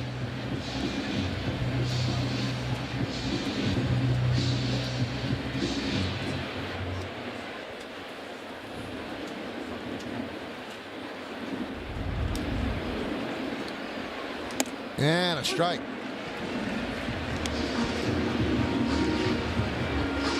Well, Fried still trying to find it. He does not have his A stuff as the Yankees get the bullpen up. But the Yankee offense is certainly giving him some wiggle room. And there's a walk to load the bases.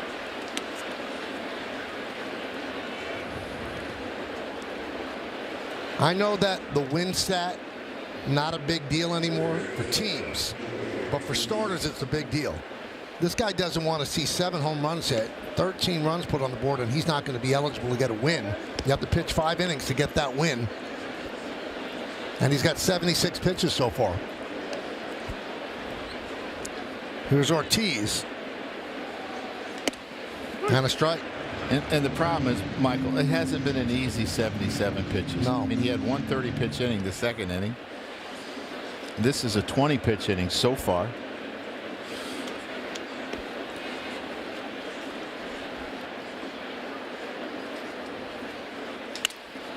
Popped up, going back.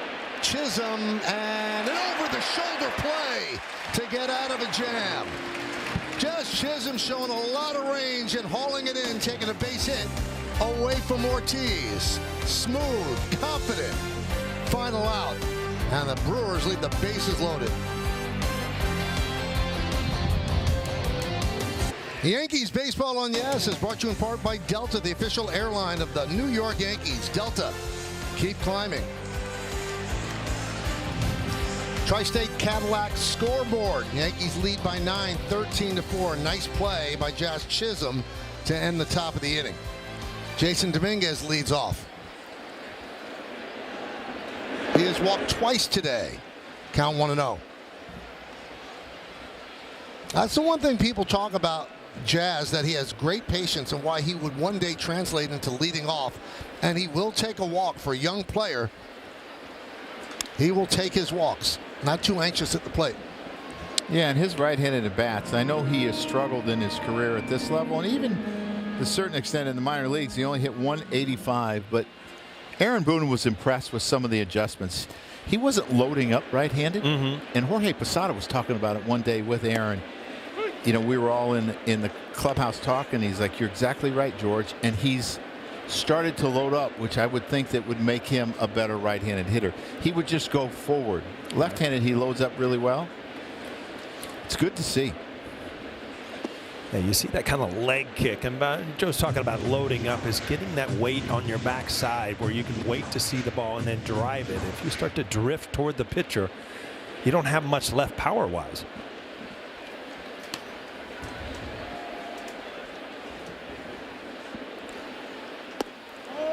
Taking the pitch close, and the count 3-2. He was 0 for 3 on opening day, 2 walks today. Just missed the backdoor breaking ball. So now a full count on Dominguez leading off the 4th. Strike 3. Dominguez down looking. He thought it was his 3rd walk. Took the off-speed pitch away just off the outside corner, and then very close pitch inside. I don't think you could make a better pitch. I mean, look at this. The corner just nips that corner. See, the catcher said he nipped it. You didn't think he nipped it. No, I thought that nip just off the corner. You never thought a strike was a strike. Well, every once in a while, I would just check. Is that on the corner? Just to make sure where the umpire is. And you said it like that too, very calmly, right? And I never got an answer. No, it was just off the corner. It was. Oh yeah, right on the corner. You put your hands on your hips, get frustrated. That's what I used to love. You put your hands on your hips. But you had a theory. The more you argued, the more you got. Well, they got used to it, and they never got mad at you. I don't think it was an intentional thing. It just comes out. You know who I think would really get along with you? Who? Danny Hurley. Danny You guys Hurley? would you should hang together. We had a blast up here in the booth. He was today. great. Danny likes to argue with officials. UConn basketball coach Dan Hurley.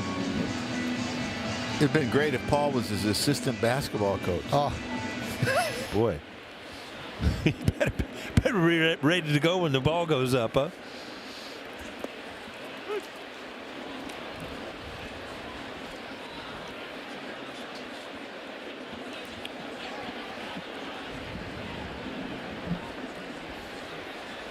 Three and one on Grisham.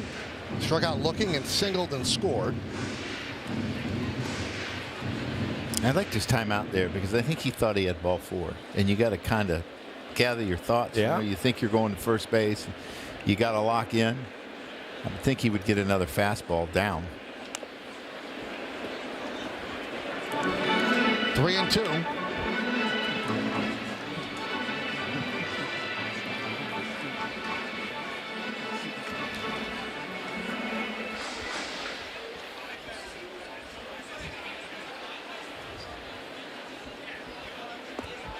And there's the walk a couple of pitches later. And that'll bring up Goldschmidt, and he kind of set the tone in the first inning. Yeah, first time he's led off a game in his long career. He led it off with a home run, too. Really got things going early. Good catch by one of the lefties in the Milwaukee bullpen. I didn't notice that You live. had a feeling, Yeah. right? We've seen this too often. Goldschmidt, home run, walk, hit by pitch. 1-0. I mean, he's only hit 30 home runs in like 135 games, 134 games against the Brewers. You get kind of used to it. We mentioned that, first base for the Yankees kind of been a black hole the last couple of years in terms of production. So that home run in the first inning, first time in 67 games a Yankee first baseman had a home run. Last one was DJ LeMahieu, hit a grand slam on July 31st. Last first baseman home run. Michael, I don't do a lot of games, but I have seen the last 2 home runs. There you go. So it's you. Yeah. Boy, were the young players so happy for DJ last year when he did that. Now, the record for the Yankees is 74 games from a first baseman not hitting a home run. That was in 1942 to 1943. Tommy Henrik hit the home run, and then Nick Etten hit it 74 games later. And this one is 67. And it's DJ to Goldschmidt. And that's in the live ball era since 1920.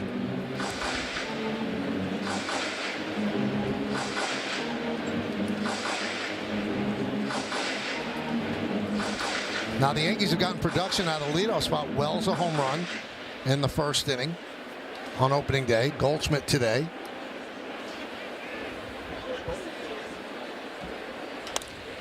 That one is lofted down the right field line. It's a fair ball. It'll go into the corner. Grisham chugging to third. They're going to hold him up there. Goldschmidt gets himself a double. Quite a day for Goldschmidt. Yeah, the leadoff home run that we just saw before this inning started, and then now turn this ball over, try to get movement down and away. Goldschmidt stays with it and just drives it to right field. How deep that ball gets. That ball's almost behind him, and that's the way a right-handed hitter can wait, and still use right field. Well, the Brewers have to bring the infield in for Bellinger, second and third, one man out.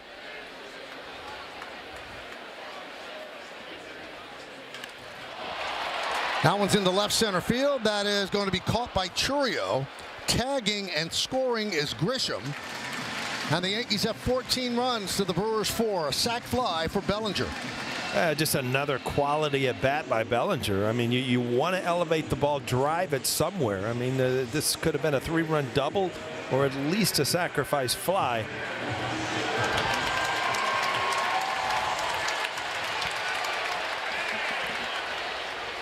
So here's Judge, 2 home runs, 1 a grand slam, the other one solo, 5 ribbies. Cooking up something special with Hexclad. Join the hybrid revolution at hexclad.com. First 27 games last year, see what he did. This year so far, you see what he's doing. High fly ball, center field. Mitchell back on the track, at the wall, see ya! 3 home runs for Aaron Judge. They've done it again. A record 8 home runs in 1 game by the Yankees, and it's just the 4th inning. Kind of leaves you speechless. Yeah, it seems like we've been through this before. I mean, again, you get first base open, and you give Aaron Judge something that he can just pound again. And he has such a great way of taking walks in that situation, but also being ready for that fastball. 3 home run game. Salute to you, Aaron Judge. What a day.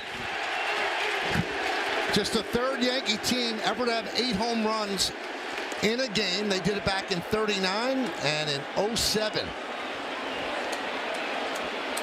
They probably have 4 more at-bat innings to go, and Judge might have 2 more at-bats, 2 more chances, 3 more chances to get that 4th home run. Chisholm. Ortiz will put it away. But the Bronx Bombers are living up to their nickname, especially the reigning American League MVP. Sends another one into orbit. 3 home runs for Judge.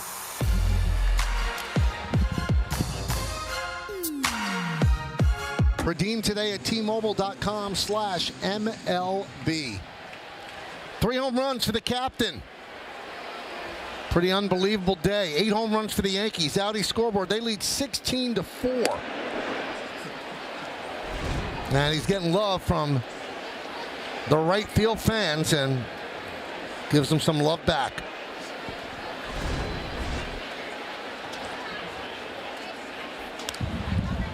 Garrett Mitchell with a fly ball. Bellinger there. Now you might be sitting there wondering, well, what's the record for home runs in a game? It's 10 by the Blue Jays in 1987. So the Yankees have a chance. 10 home runs in a game. Some angry pitchers on that game. And I bet you there was a guy that went 0 for in the other lineup. Can you imagine that? Always. Yeah. Well, you look at the first 4 innings. I wonder if that's ever been done before. 4-3, 6-3. Sounds like a couple ground ball outs. Yes.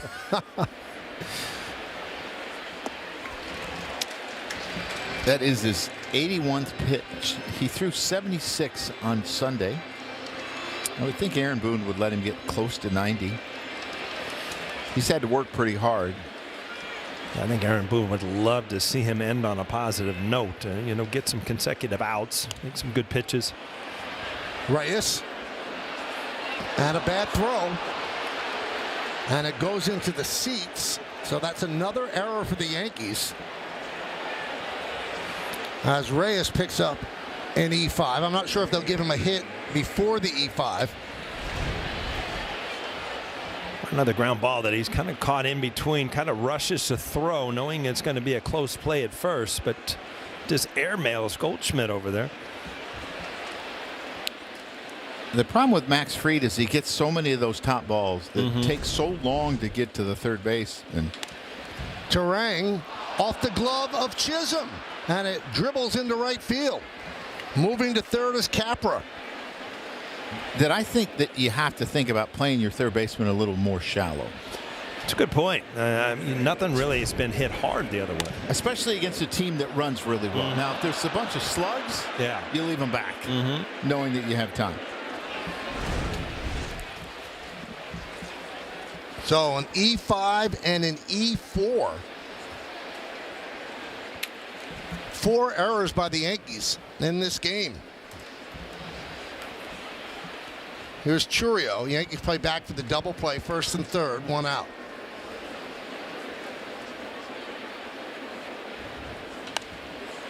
Does show you home runs and runs. They're the great deodorant. You don't smell the 4 errors right now. You know what? I was just thinking that. 5 errors, by the way. But you do realize if this is a close game that, you've probably given it away. 5 errors, extra outs. You can't do this day in and day out. Get them out of the way on the days you score 16. Right? No, and the thing that I worry about, like if it happens a couple times in a row and Max Fried starts, then he starts to pitch away from contact. And that's what he talked about. He learned to do it in Atlanta. It's pitch to contact because he could go much deeper into games. He got in trouble when he chased the strikeout. And you don't want him to start doing that.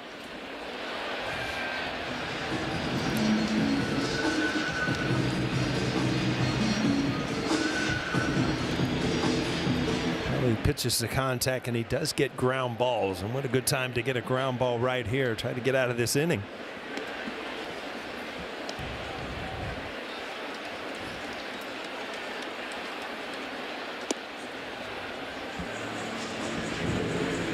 We talk about the 3 home runs for Judge, right? He's a 3-run home run away from a home run cycle.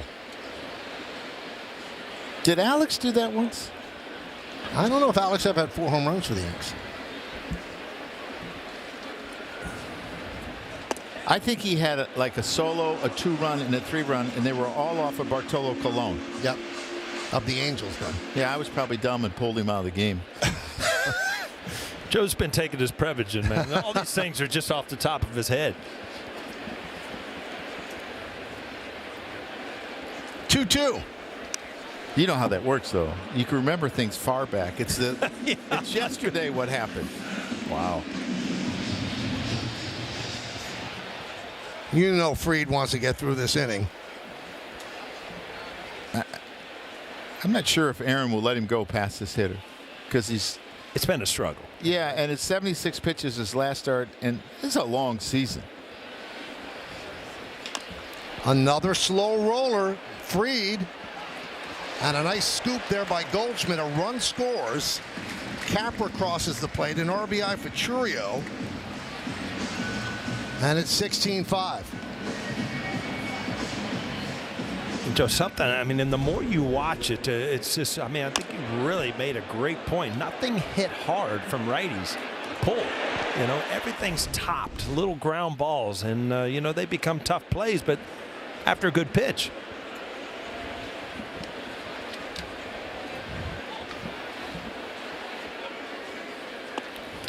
Yelich swings and misses. It becomes really frustrating, right, when you see all these little top balls. And CC, we used to play the third baseman closer to the line more than what the scouting report would tell you, just because so many people rolled over his changeup and pulled it down the line, or the slider down and in. And I said, okay, he's not your typical lefty with all those breaking balls that he throws down and in.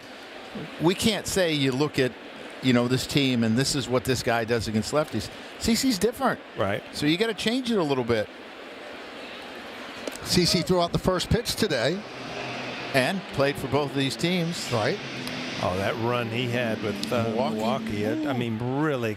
Throwing every other day, it seemed like. Took them to the playoffs after coming over from Cleveland and just really took that team on his shoulders. And he will be inducted into the Hall of Fame this summer. That one is a base hit to right field. That's going to score Terang. Judge comes up throwing, fires it in. It's an RBI single for Yelich. And it's 16-6. And Max Fried, on a day where his team hits 8 home runs in 4 innings, is not going to be eligible to get a win. Yeah, and the defense really struggled behind him today on some tough ground balls. And You give a team extra outs, you're usually not going to go very deep in the game. So Fried departs. Yankees will go to the bullpen.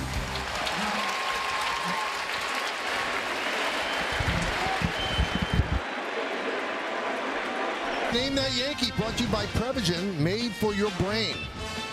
Let's see. Blue Jays, Yankees, and Orioles, 186. Got it. 3.51 ERA, 5 All-Stars. Got it. I think I have it, too. That was my guess, yeah. Sir.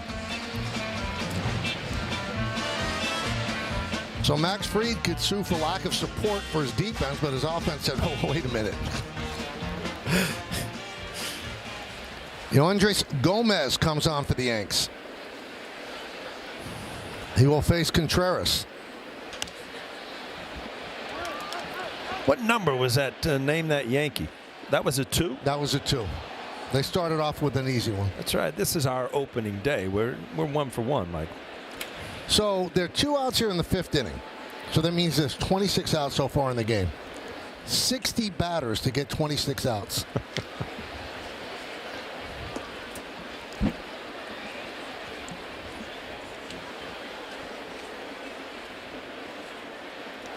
Just 2 of the runs earned because of the bad defense.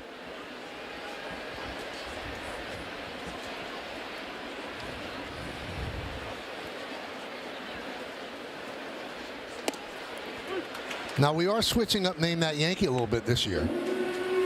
It's not necessarily a guy who also played for the other team. It's Name That Yankee. Could be anybody. Kind of opens up the trivia floodgate. Did they run out of players? They might have, yeah. Driven out to right field and deep. Judge back, turns, looks. It's going to be off the base of the wall. Yelich will go to third. Judge gets it in, holds Contreras to a single.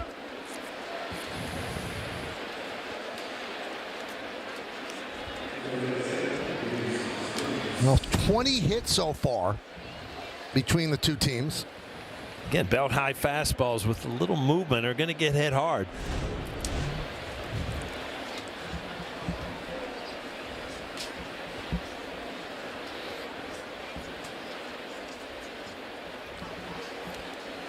Here's Rhys Hoskins.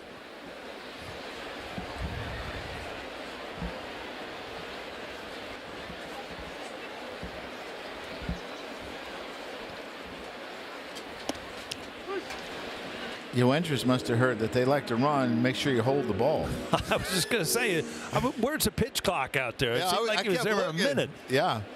Get a little longer with a runner on. He took it right down to the wire.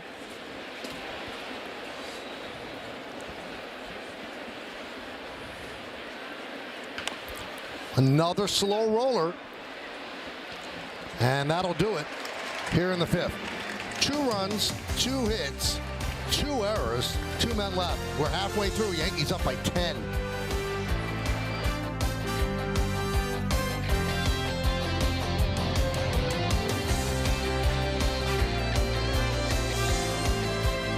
Spend your Sunday afternoon with Yes as the Yankees and the Brewers wrap up this opening weekend series here in the Bronx. Coverage begins at 12:30 with Audi batting practice and the pregame. Then first pitch will be just after 1:30 on Yes and the Gotham Sports app.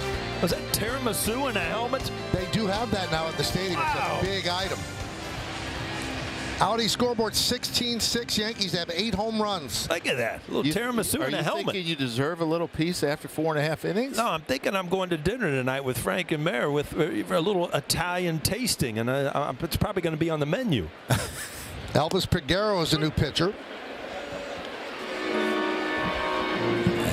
Another one of their somewhat 7th inning guys, 6th inning guys having to come in a little bit early today. Probably needs a little bit work. Super sinker I got up to 97, 98, and a good slider. I wrote super sinker in the notes. You know, it's hard to get the ball to sink when you throw that hard. It's amazing.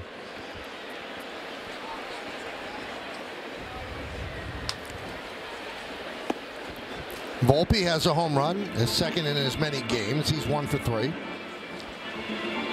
Well, a lot of times where a guy stands on the mound and he's on the far first base tells you what his ball's going to do. Right. It means it's going to run towards third base, and he needs that room to throw it for a strike. Ground ball to third. Capra just gets Volpe.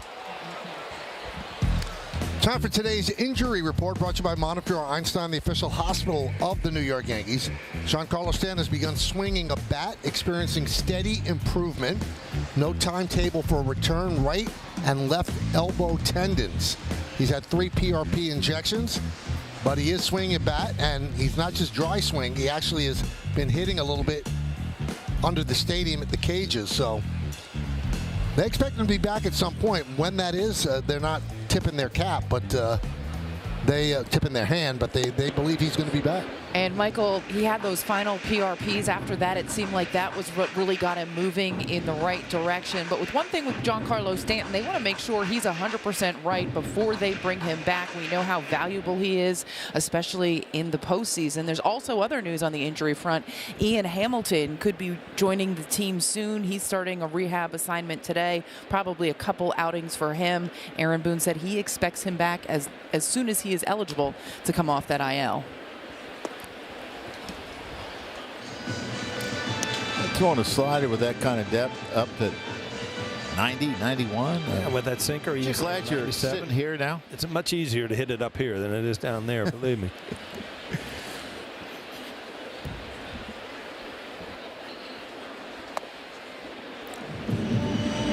2-1. The tone was set in the first inning. Yankees, the first 3 pitches that they saw, all hit out for home runs. Goldschmidt, Bellinger, and Judge. Lofted to left field by Wells. Churio's there, puts it away.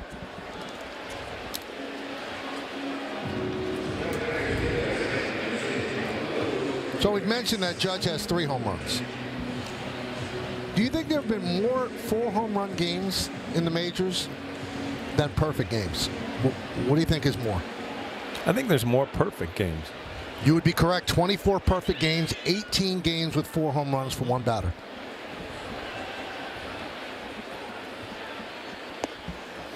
And it's only been done one time in Yankee history, and that was in 1932. Lou Gehrig did it at Scheid Park against the Philadelphia A's. Judge already has 7 RBIs, which is a career high for him in a game. You know, I was always a good multiple choice guy. I like your questions. I was 50-50 there. You know? That's why you did so well on the SAT. Yes. I tell you what, I came in here today. I saw you working. I said, Joe's been working since last January for this game. I felt a little underprepared up here. Yeah, but the problem with the SAT, it was like 25% chance. Oh, boy.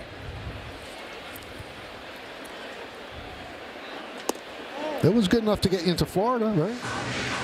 Well, yeah, I remember taking it, but then I remember when they told me that, you know, we want you to play baseball, then I didn't think my SAT score was as important as it could have been, you know? Bet you Neville had a good SAT. Much better than mine. Yeah. I'm not going to brag. She wins at a lot of things in life. You were going to U of F? No, South Florida. South Florida. Yeah, Robin Roberts was coaching down there. Anywhere where it was sunny and warm. Coming from Columbus, Ohio, where you play 12 games a year in the spring and it's freezing. I wanted to go somewhere warm. Well, for the first time today, the Brewers keep the Yankees off the board. The Yankees still lead by 10.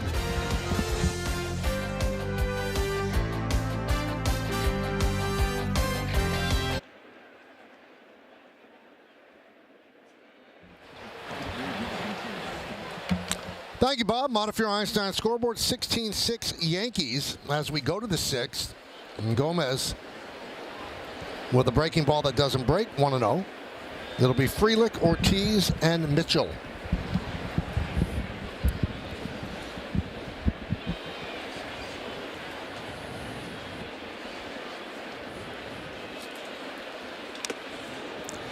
We told you the Yankees as a team have 8 home runs today. Judge has 3. The Major League record is 10 home runs set by the Blue Jays. Well, how about this statistical quirk? 31 teams have hit 8 home runs in a game.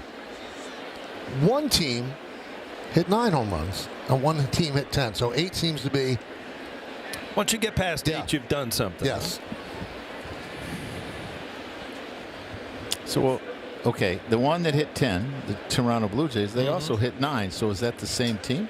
No, the Reds did it in 1999 in a 22-3 win at Philadelphia. What year? 90? Oh, you weren't 99. He was doing the damage here. You're pulling in the wrong. You were talking about the wrong fingers. You'd have been putting in the wrong pitchers too. Yeah. Sure, a lot of people thought I did that.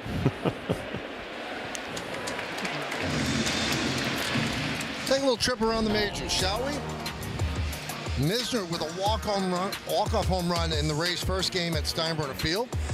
Sellout crowd, so Cameron goes yard. Tyler O'Neill home run in 6 straight opening day games. That's the major league record. And Mookie Betts, there was so much fear he had lost so much weight so quickly. They had a walk-off 3-run home run in the 10th against Detroit. That was the second home run of the game. He got really emotional. I mean, he lost 18 pounds. Yeah. He didn't have 18 pounds to lose. No, he's not a huge guy, but boy, can he play. Bellinger calls off Volpe to retire Ortiz. He got down to like the 150s, the high 150s. That's like junior high weight. Huh?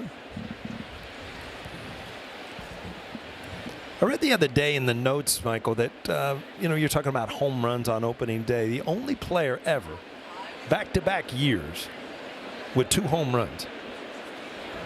Joe Torre. I'm like, wow, what a way to start the year. Back-to-back years, 2 home runs on opening day. Was that his MVP season? That I don't know.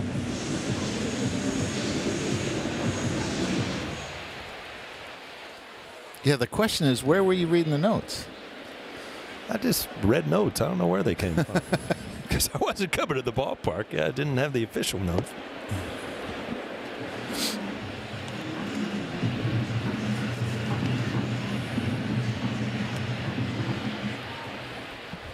I think I had 1 home run, maybe 2 on opening day. You have a home run opening day? I didn't hit home runs. I don't think so. Well, you had a few in your career. Did you ever throw one in on opening day? Yeah, I think opening day of T-ball.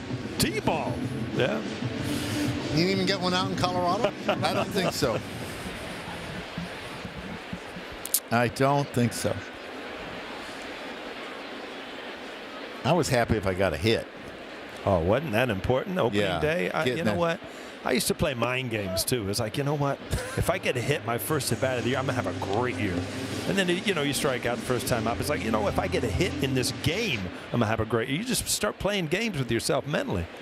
Well, it's a game that just you build it up for a long time, and now you get just back in the grind. We're playing every day, but you put way too much importance on it. If you have an 0 for in another day, it doesn't seem to be such a big deal. But then you have a lot of times opening day, and you got to sit on that 0 for. Yeah, and it's hard. Yeah, you think Churio wanted to get out and have a day off on Friday after 5 strikeouts opening day? I don't think so. Good pitch right there. Yes, is thinking about a reality series, Mind Games with Paul O'Neill, coming up.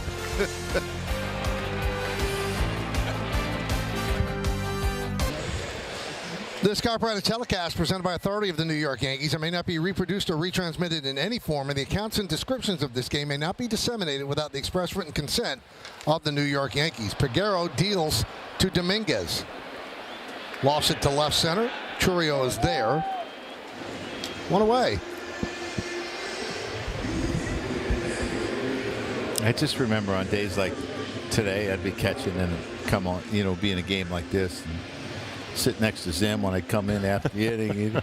He would say, boy, you got this game moving right along, don't you? Yeah, Zim always had the right thing to say. Yeah, he did. Could make you laugh.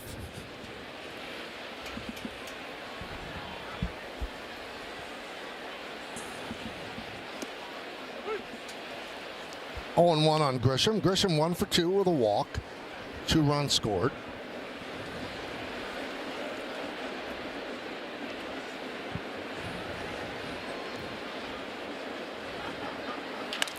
Ground ball to Rang Bobbles. Bobbles again, and Grisham will reach to rank a Gold Glove winning second baseman. In fact, a Platinum Glove winner. Boots one there. Interesting enough, their 2 Gold Glove winners both have an error already this year. Sal Frelick made one the other day on a ball off the wall, and the Turang makes this one. It comes up, hits him in the heel a little bit. He kicks it once, can't quite get to it. Trent just runs too quickly for that to be an out. It was that second little dive out of it came out of his glove. He almost had it. Ground ball. Ortiz will get Goldschmidt as Grisham moves to second. So Goldschmidt retired for the first time today. And that brings up Bellinger. Hedrick warming for the Yanks. They're starting the season with 3 lefties in the bullpen.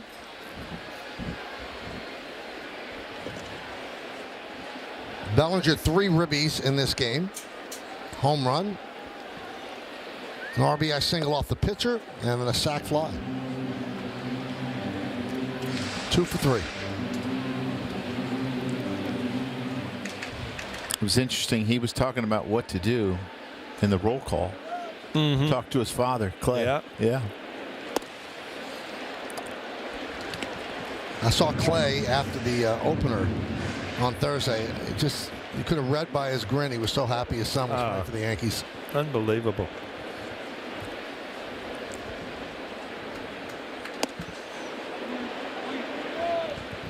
So I went down to the locker room today, and Stevie Donahue says, I've got a present for you. I said, okay. And I've talked numerous times about my kids used to, play in the playroom with Cody Bellinger. And so they've redone the playroom in Yankee Stadium, and they took down some of the pictures. And one of the pictures was me and my son Andy when he was about, 3. And now he's, 35, 36. But I'm going to take that one home. It's a really, really cool thing that the Yankees do. The amazing thing is Andy got older. You look the same. Oh, really? Yeah. Yeah? Yep. 4K says different.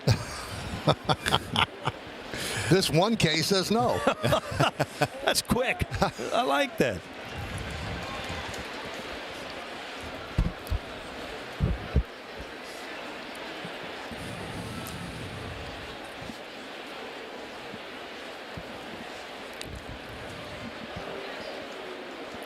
Three-two count on Bellinger. Judge is on deck.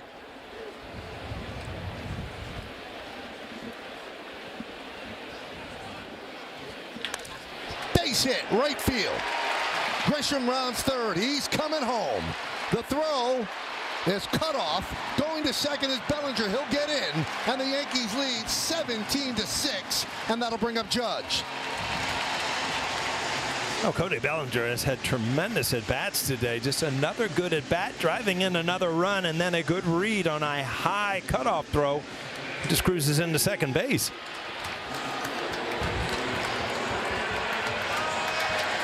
Yeah, something you don't talk a lot about Cody Bellinger, but watching him the last 2 years, he's a really, really good base runner. Understands when goes first and third, and here we go. Is this number 4? 3 home runs for Judge, 7 ribbies.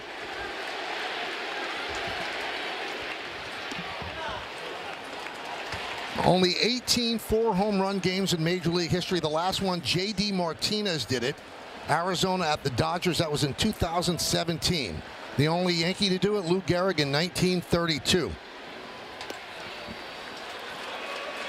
remember how hard it used to be able to hit it out at Dodger Ballpark, too? Oh, when it got cool at night? Yeah. I think that he did it there. 2-0 on Judge.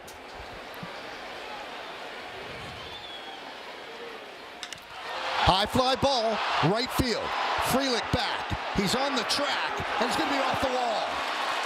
Bellinger scores. Judge gets himself an RBI double, and the Yankees lead 18-6. That close to making history.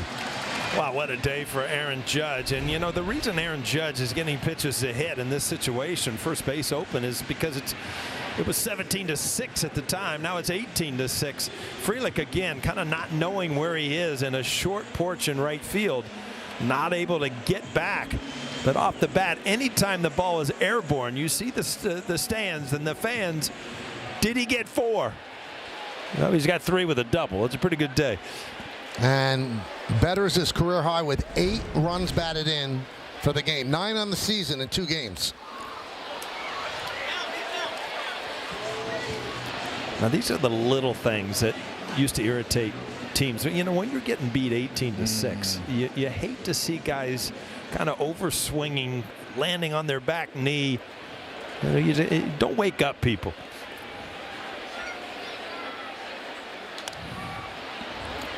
Popped up. Well, when I saw that, I thought about what you said. You know, very seldom did you see back-to-back to back. Mm-hmm. Because they would hit the third guy. In the back. Yeah. And when he took that swing, I mean, the game has changed, and Major League Baseball has done a really good job of keeping pitchers from intentionally hitting players. Mm-hmm. But it would have happened. It happened to me when I was with the Rockies. I told the pitcher I was the only guy you could get out. I had nothing to do with those home runs. Up the middle and caught by Ortiz to end the inning. Yankees add 2 more runs. They're up by 12.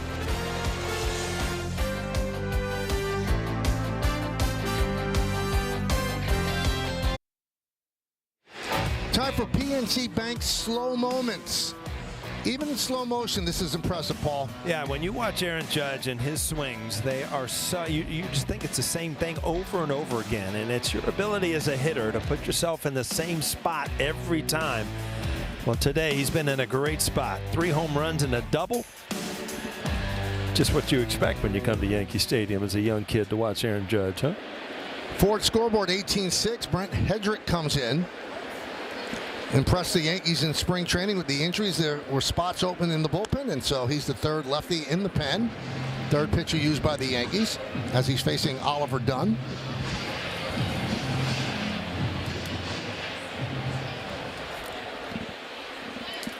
Hedrick's pitched in the big leagues for Minnesota in 23 and 24. 27 years old. He was picked up off waivers from Minnesota on February 11th. He's from a family of professional drag racers. His parents, his older sister, his aunts, and his uncles. Can't say I've ever met someone that was a drag racer. Drag racer. Yeah. Tell you what, he was a really impressive one of his last outings in spring training where he got as high as 98. And it seemed like when he got ahead, he added. It was impressive. So Dunn goes down on strikes. Time to get the answer to the Name That Yankee quiz today, Paul. Why don't you give it? Well, it's got to be Jimmy Key, and he was a big part of our pitching rotation. I think if I could pick one guy that would have been a great pitching coach, it would have been Jimmy Key. He knew how to get big outs. I think he helped Andy Pettitte a lot when Andy Pettitte was just coming up to the major leagues. And he was the guy at the back of the plane that would get Boggs going every single time. You know, we had Charlie Hayes that would get Cecil Fielder going, but you had Jimmy Key back there just annoying Boggs to the point where you'd hear it before the flight was over. Okay, I bring up a quick story. Do you remember the time that Jimmy and Boggsy went turkey hunting, and Jimmy took Boggsy turkey hunting? Do you remember that? And vaguely. They didn't see one turkey, and Boggsy was kind of embarrassing him, yelling at him in the clubhouse about it. And the next day, Jimmy brought in 2 frozen turkeys and threw them in his locker and said, "That's your turkey." Yeah, exactly. That was Jimmy Key. Joe, I mean, if you were in the Bird family, you'd stay away from Boggs. Yeah. It's only 8. Yeah. It's a good point, Michael.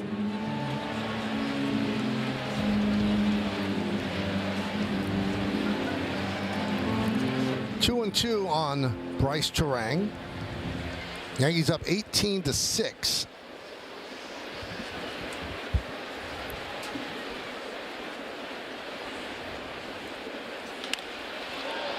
We going with 6 field goals, Paul, or something? Yeah, this is kind of like a Giants and a Packers game, huh? Well, last year I don't think the Giants were putting up 18. A big day for them.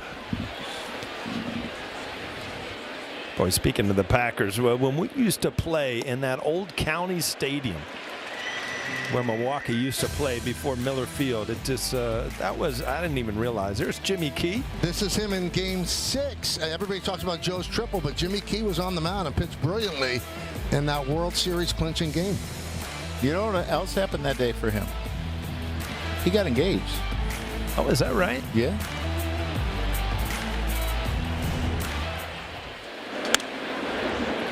See that little kid holding that sign there? Yeah. He's now 35 years old. Believe me, I know all about it, because that one that I brought from the playroom today, that little kid I'm holding in the field, he's 35 or 36.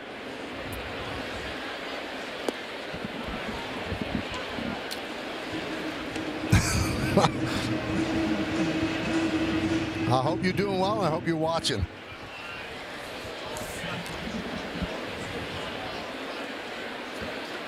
Now here's the picture that Paul is talking about. I don't know if we could get a shot of it, but I mean, that goes right up in the office at home, I guess. Absolutely. Look at that. That little dude right there. Not that dude. He's gotten old and ugly. That little dude right there grew up. He's 36 years old now. Amazing. Where's time fly, Michael? It goes too fast. Fly ball right field. Judge back, and wow. Chourio retired as that ball kept carrying. But Milwaukee goes down in order. At the end of 6.5 innings of play, it's all Yankees. But we're going to stay right here as they honor America in New York.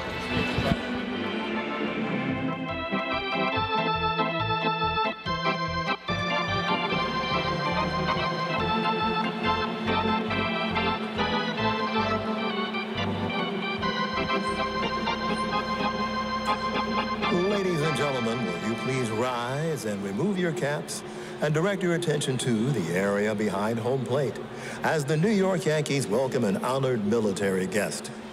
United States Navy Seaman Michael Darder from Paterson, New Jersey, who served in the Korean War.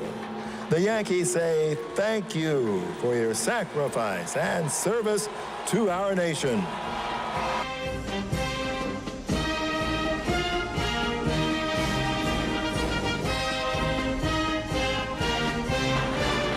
Ladies and gentlemen, please join us in singing along with Robert Merrill's rendition of God Bless America. God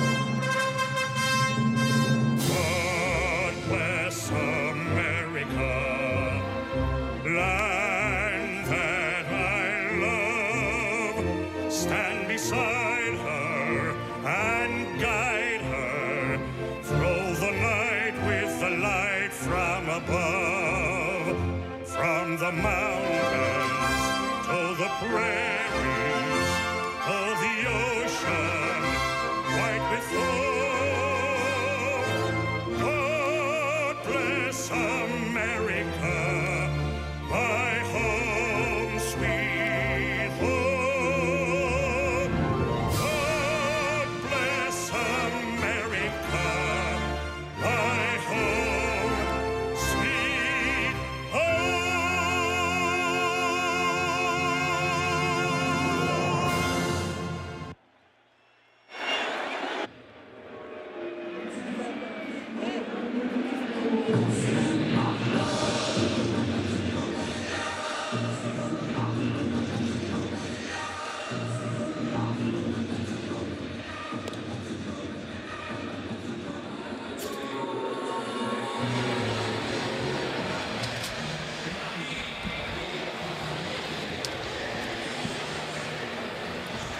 Well, thank you guys. Bottom of the 7th inning. You see the summary: 18-14-5, leading 6-8-1. 8 home runs ties the franchise record. Third time they've done it. Major league record is 10 home runs back in 1987 by the Blue Jays. Anthony Volpe leads off against Chad Patrick, the new pitcher.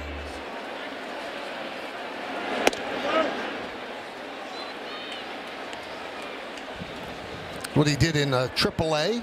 This is his major league debut. It was the IL Pitcher of the Year. Those numbers, 14-1, that'll do it for you.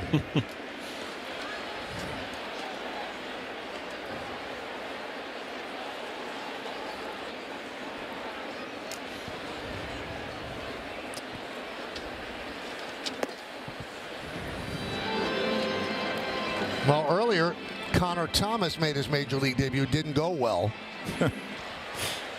And now Chad Patrick. And there's ball 4 as Anthony Volpe works a walk. Well, tickets for all 2025 Yankees home games are on sale at Yankees.com. This season's home schedule includes some great promotional giveaways and is highlighted by interleague games against the Giants, the Cubs, and the Phillies, as well as the annual Subway Series games against the Mets. For more information and get your 2025 Yankees tickets, just visit Yankees.com today. J.C. Ascara is going to make his major league debut. What a long, strange trip it's been. Bounced around, independent league, released, Uber driver, and here he is. He made the Yankees out of spring training, his first big league at bat. And Michael, I spoke to him for the BP show earlier today, and I asked him what it is going to be like for him when his number is called, and he said he will be ready. He has always been ready. I don't know if you guys saw the thing. He had a little appearance on the Today Show yesterday with his mom talking about his story, and he said more than anything, he wants to tell it as much as possible just because he wants to be an inspiration for other people who are thinking about giving up to keep going, keep persevering. Your dream could come true as well. What a wonderful story, and a really, really nice guy. And he hung in there, and here he is in the big leagues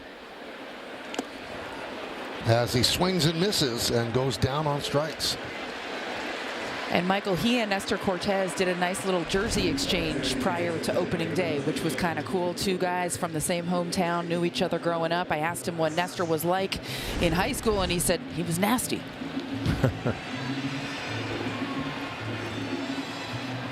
Now Oswald Peraza is going to pinch hit for Pablo Reyes.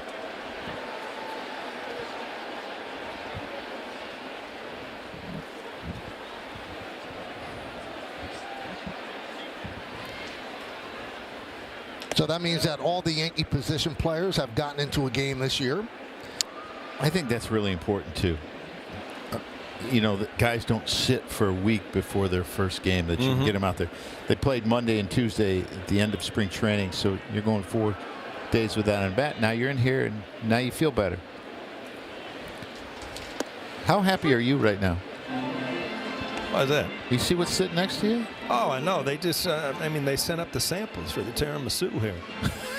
I don't know. Mom said I'm not allowed to eat dessert before I eat dinner, though, right? You could have one spoon. This is a very popular item here at the stadium.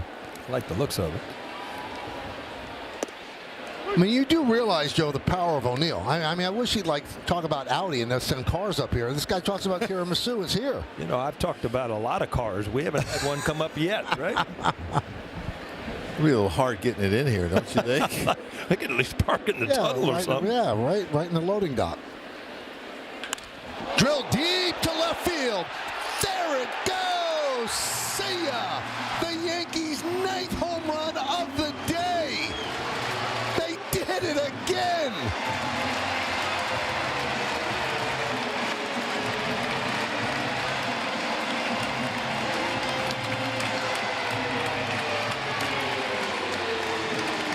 This is what I saw when he broke in the major leagues years ago, Joe. It's like, this guy has power. I mean, he has the ability to drive the ball out. I expected huge things. Maybe this is his time, because you keep waiting for him to really take the baton and take, you know, to the next level and be an everyday guy. Yeah, there were questions about him, whether he was going to make the team or not, and there were some injuries, and he was out of options, and he gets a breaking ball that's about thigh high. Really struggled in spring training, and I think there were questions about him. And I think so many times when young players come into spring training and they know they have a chance to make the team and have an impact, they put so much pressure. Oh, yeah. And then all of a sudden, you have a really tough spring training, and you're on the team, and maybe you relax a little bit and say, okay. Dominguez with a single. That's his first hit of the season.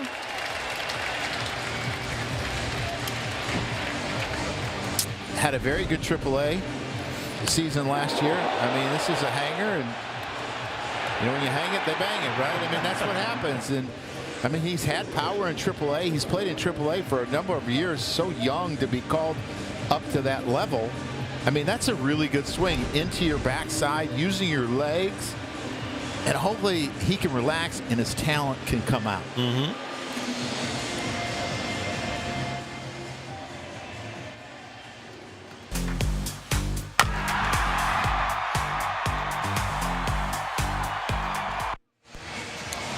Well, the Yankees now stand with the Reds as the only teams in baseball history to have 9 home runs in a game, and they're 1 home run away from the all-time record of 10 set by the Blue Jays.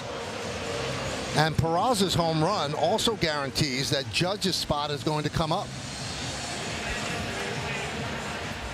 So you're setting the stage early. Huh? Oh, yeah.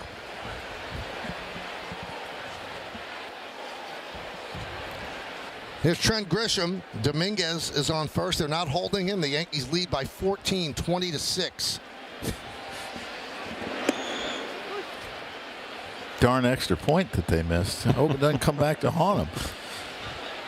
I wonder if they know in the dugout if the record is 10. I would think no. You don't think so? There's certain things that don't come in. I mean, you've hit a lot of home runs. I mean, you're putting a beating on somebody, but I don't know that you ever know records like that, huh?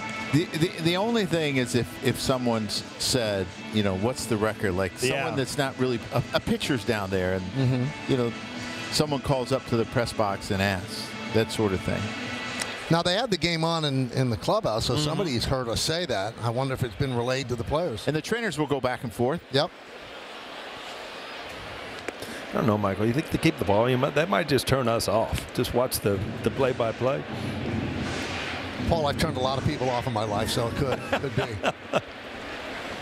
You got all kind of shows, though. People like to hear you. 1-2 on Grisham.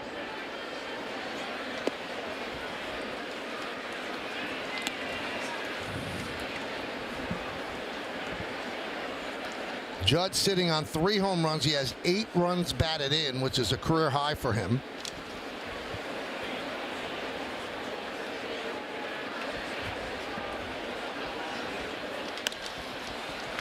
Popped up. Ortiz makes the play. That's out number 2.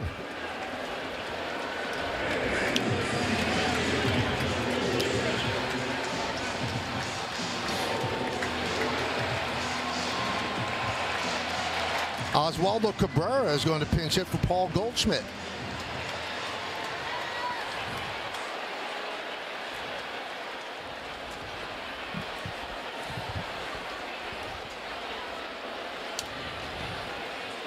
Now, Aaron Boone being a 3rd generation Boone in baseball, he knows the record is 4 home runs in a game, so he's not going to lift Judge with 1 at bat to go. I'm not sure if he knows about the 10 home runs.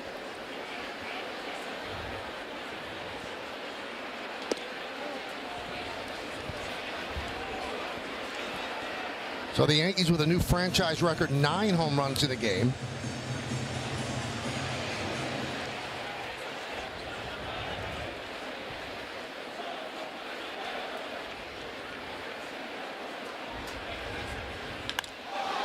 Line to right field. Frelick is there, and that'll do it. So we'll wait till next inning for Judge to get another try. Another home run for the Yanks, 2 more runs.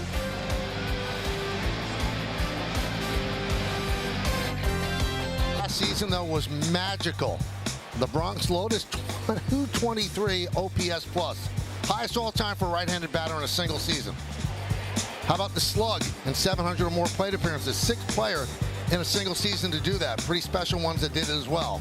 One of 3 players all time to lead the majors in home runs, ribbies, WAR, slugging, OPS, and walks. Babe Ruth did it 3 times, and Ted Williams. The best of us indeed. 2nd-time MVP. Hyundai scoreboard 20-6. With his day today, he's telling last year to hold my beer. He's off to a decent start here in game 2. No doubt about it. There's Carlos Carrasco. He's making his Yankee debut. He's the Yankees' 5th starter. But with an off day on Monday, they're getting him into a game right now. Isaac Collins pinch hitting. See the changes for the Yanks.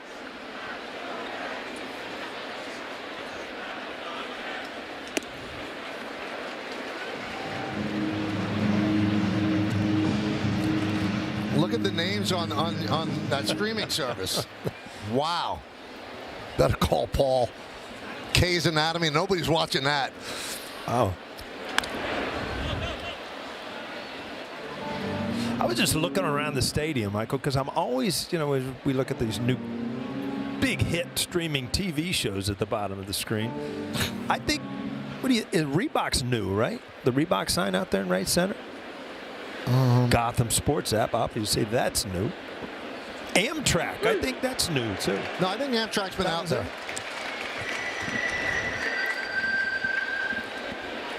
Some of the standbys are still here. They're big Delta sign up there. See what he's doing, Paul? He's trying to get sneakers, trying to get train rides, trying to get a plane ride on Delta. For one thing, I don't know what a sneaker is. We wore tennis shoes. I don't know what you in New York, we wore sneakers. All right. Well, you drank water, too. Huh?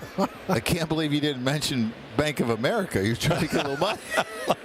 You get gift certificates there. Oh, we love them, right? Yes. They were behind home plate and out in left field.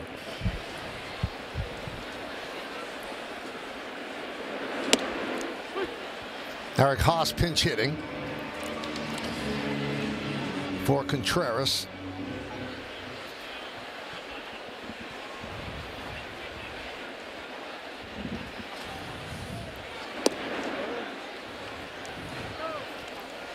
Some people were surprised that Carrasco pitched as well as he did in spring training. His velocity was up from last year. He had a rough season last year in Cleveland. Veteran, knows how to pitch, has an arsenal of pitches, and again, with the height and velocity, a little bit better. That one is looped into right field. It's a base hit in front of Judge. Pinch hit single for Haas.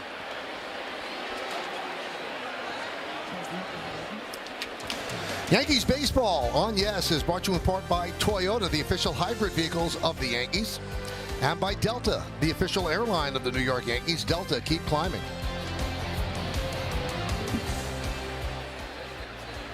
There's Jake Bowers, the pinch hit for Rhys Hoskins. It's turning into a spring training game. Both managers emptying the benches here. That's really screwing up your scorecard over there. Good Lord. What's happening with your scorecard? I haven't found it yet. It's a little blank right here.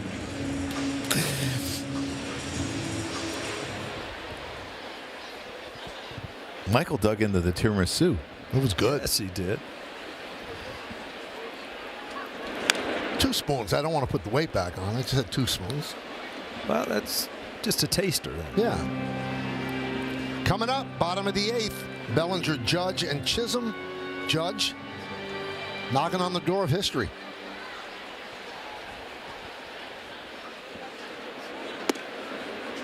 One and 2. You say you keep your scorecards, right? This one I'll keep. Yeah. I don't keep all of them anymore, but this one I'll keep. I mean, you have some from years and years and years ago. The perfect games and the no-hitters. Oh, yeah. That one is drilled into right center field. That's going to be in there and go all the way to the wall. Haas is going to go to third. They're going to wave him home. It's a pinch hit RBI double for Bowers. And now it's 20-7 Yankees.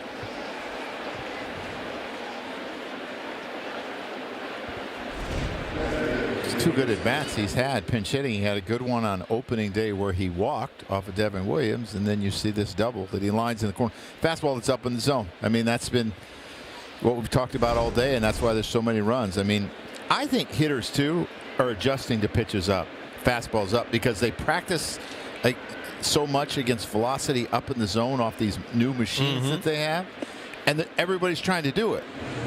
Well, if you remember, 2-3 years ago, that was the pitch everybody was going to because everybody wanted the slide uppercut, and that was kind of a way to get a strikeout where, hitters are going to adjust to what pitchers are trying to do to them.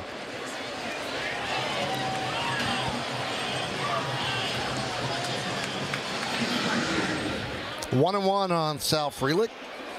Infield single hit by a pitch, walked and grounded to second. Bowers on second with 1 out.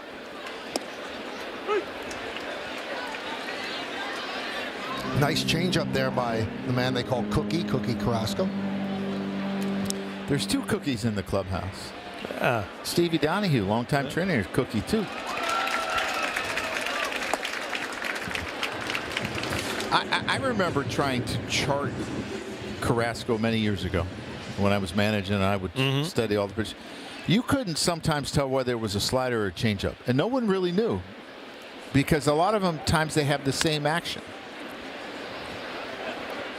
I always thought good changeups that kind of resembled the spin of a two-seam fastball. Those are the ones that were really hard to hit because you couldn't tell the speed, but you could tell the spin, and obviously that's how you kind of decide what pitch it is or not. But if it has the same spin and you've just taken 7 or 8 miles an hour off of it, almost impossible to hit. So Cabrera with the put out at first, 2 men down. Moving to third is Bowers. Here's Joey Ortiz. And a strike.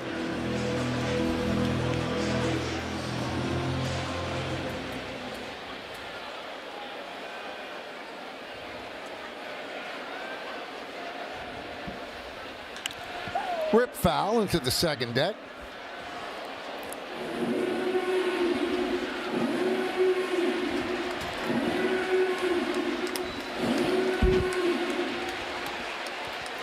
Yankees lead 20-7, 20-16-5, 7-10-1 for Milwaukee.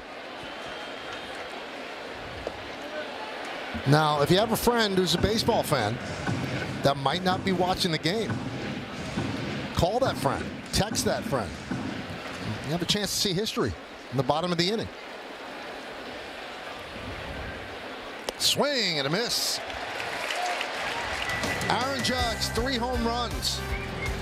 Looking for a Major League record 4. Stay tuned.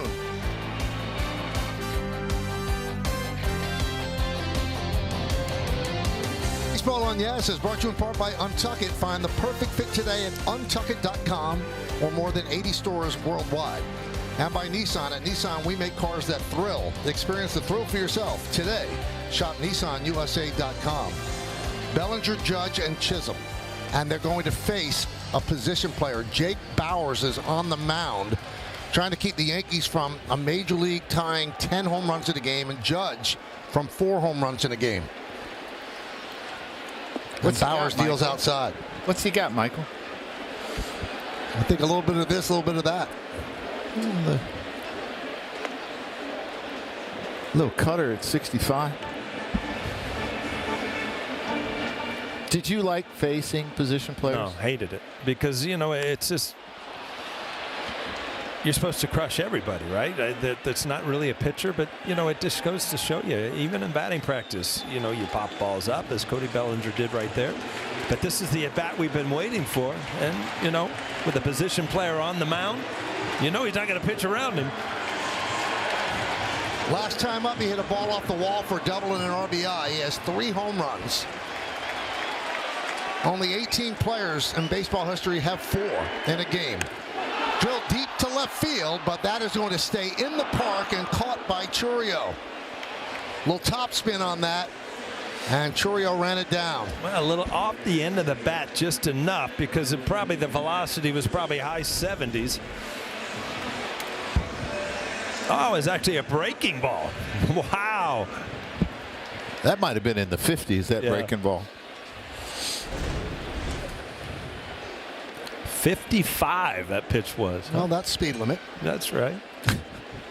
Speed limit on the hutch. Huh? You can't even go on 95 going 55. Huh? Oh, Chisholm gets plunked.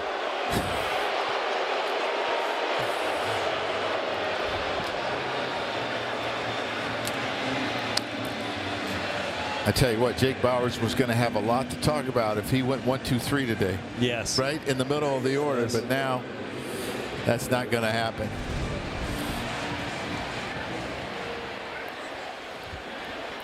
You can see as a position player, it is so weird to be on the mound.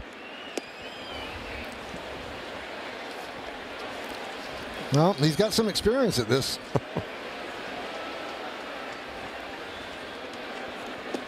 Did you ever do this? Yeah. I almost threw my arm out. Where were you? In Atlanta. I was with the Reds. Struck out 2 people in the first inning, and then after that it went downhill. I went from like 93 to 50. I had nothing left. You had pitched as a kid, right? Oh, all through high school. Yeah. When I was drafted, I thought I was a pitcher. 3-0 on Volpe. There's a strike from Bowers. Chisholm's at first with 2 outs. We're in the bottom of the 8th, 20-7. Yankees lead.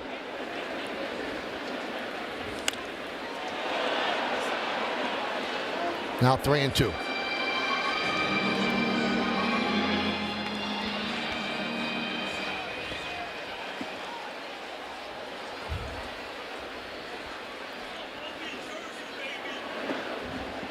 And Volpe works a walk. And that brings up J.C. Escara. How about this, Joe? They gave J.C. your number. That's great. Yeah, 25. Great. Catcher to catcher. Yeah. Your player number. I think you can really appreciate what this young man has been through.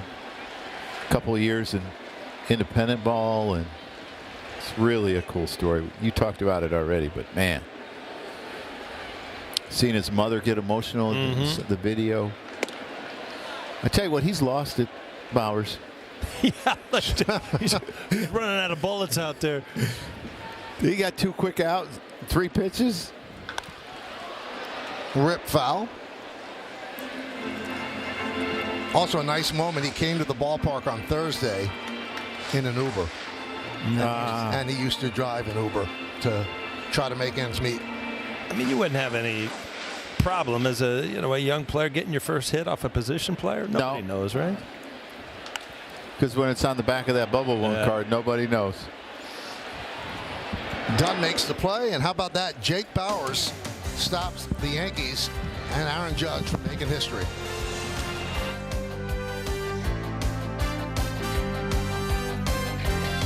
Don't take slow for an answer replay. One thing we're going to see this year, Paul, this is a much more athletic team. They are going to go first and third a lot. We've seen it today. Well, it makes a big difference in the runs that you score. And again, you want the mentality as a base runner to always take that extra base. Obviously, the defense, they're much improved. Didn't show up today, but the base running and the speed and the way the Yankees are going to go about playing every single day, I think it's going to be exciting to watch. Carlos Carrasco trying to get the final 3 outs as he deals outside to Garrett Mitchell.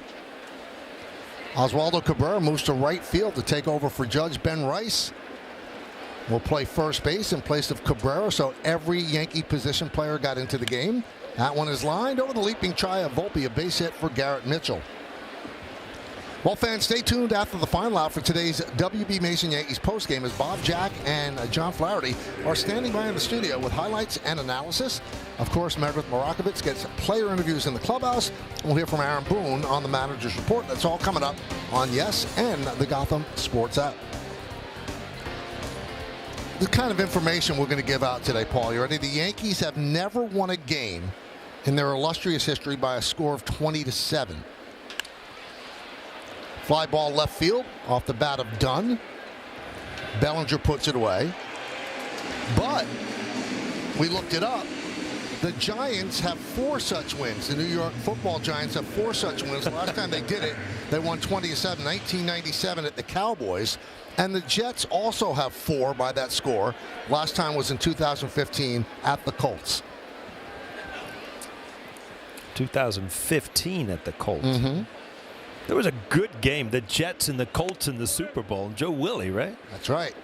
But that was the Baltimore Colts. Yeah, that's one I remember, though.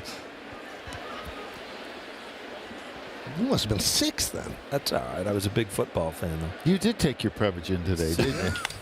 Now one is driven out into right center field. On the run is Cabrera, and that ball is gone. A 2-run home run, so it's not going to be 20-7. It's going to be 20-9 at least as Terang with a 2-run home run.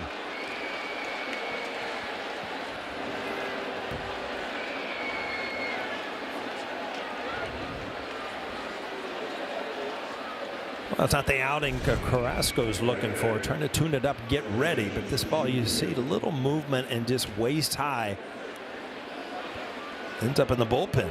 Well, it looked like he was trying to throw that front hip sinker where he started off the plate and it ends up on the inside, but it had plate the whole time. Terang recognized it, crushed it. Yeah, that is a two-seamer. You see a little movement, but that ball's got to end up on the inside corner, not start on the inside corner and end up in the middle of the plate.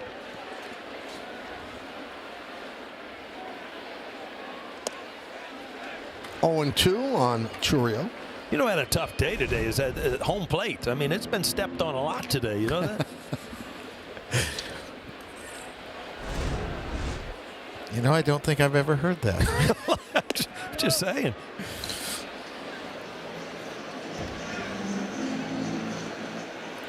Danny Cunningham, the great grounds crew, he's going to have a tough day because he got to fill in all those holes. That's right. A lot of traffic in that batter's box. Grounded. Volpe. And the Yankees are an out away from their second win. Upcoming schedule brought to you by your local Tri-State Buick dealers. We're back at it again tomorrow at 1:35 right here on Yes. Monday's an off day, then 3 games against the Diamondbacks. 7:05 on Tuesday on Yes, then on Prime at 7:05 Wednesday, and back on Yes at 7:05 on Thursday. Yankees hit the road with 3 in Pittsburgh Friday, Saturday, and Sunday. 4 o'clock Friday game. Must be their opening day, huh? Yeah, I would think so.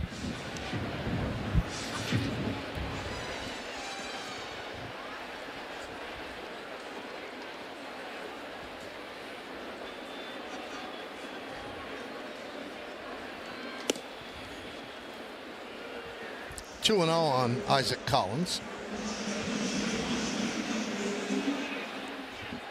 Mike, I'm really glad our first game together this year, we got to spend over 3 hours together. Yes, it's always nice.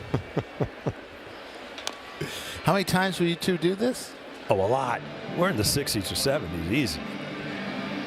That's like a day off for him, though. He's like 150 plus a radio show, a couple other shows.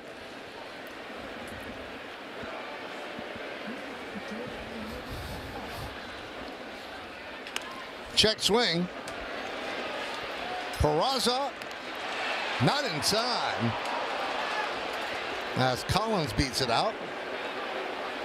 Well, we talked about it all day. Milwaukee, most of the lineup run extremely well. Peraza kind of shifted over to play him to pull, and it just kind of a excuse me single. Now, Paul, I know you were wondering about this. The Yankees have never had a 20-9 win. The Giants have only won in 1991 against the Cardinals. The Jets have only won 1998 against the Dolphins. Here's Eric Haas. Runner goes. And they'll let him take second on a swing and a miss.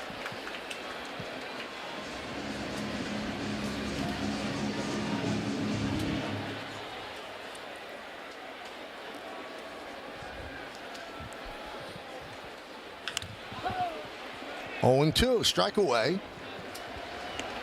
Yankees got out of the starting blocks great last year, and that benefited them when they ran into a little bit of a slide in the middle 35 games. But you can't lose a season early, you can't win a season early, but you can help yourself get through some of the rough spots by piling up wins early. Yeah, they were 49-21 their first 70 games. Yep. And Garrett Cole didn't pitch till game 76. And then they had a stretch where I believe they were 11-25. But they ended up winning the American League East and the American League pennant and going to the World Series against the Dodgers. 1-2. 2-2.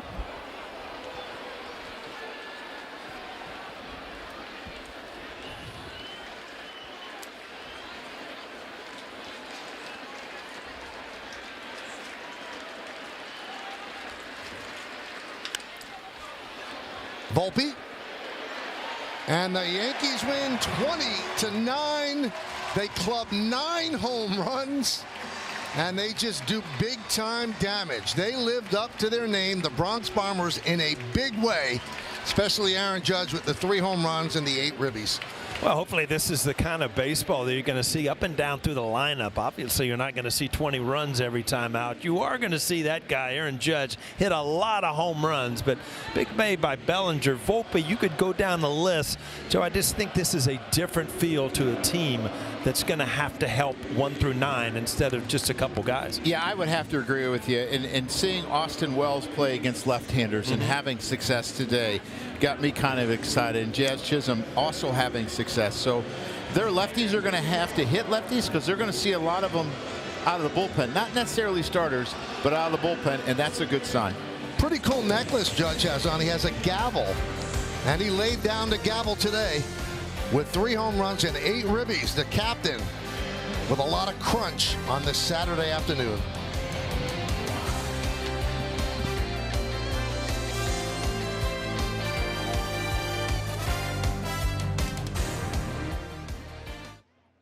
Take a look at the Allstate good hand. Top of the 4th, bases loaded, 2 outs. Jazz Chisholm makes this really good catch over the shoulder. Score was 13-4 at the time, but if it falls, who knows what can happen. Outstanding play by Jazz Chisholm. Now we move right to the Cadillac drive of the game. Drives of the game this time, Paul. Yeah, it usually takes a team, but not today. Aaron Judge in the first inning, his first of the year, and now in the 3rd, his first grand slam of the year. And in the 4th, number 3 on the day. In the 6th, he hit one off the wall, too. What a day for Aaron Judge. Gomez the win for the Yankees. Cortez took the loss in his return to the stadium as an opponent. He lasted just 2 innings, gave up 8 runs. Aaron Judge 4 for 6, 9 home runs for the Yanks. That's a franchise record. Coming up on the Yes Network, stay tuned for the WB Mason postgame show with Bob Lorenz, Jack Curry, and John Flaherty. Special thanks to producer Troy Benjamin, director Dan Barr, Mike Webb, and the executive producer of the Yes Network is Jared Ames Boschnack. Join us again tomorrow as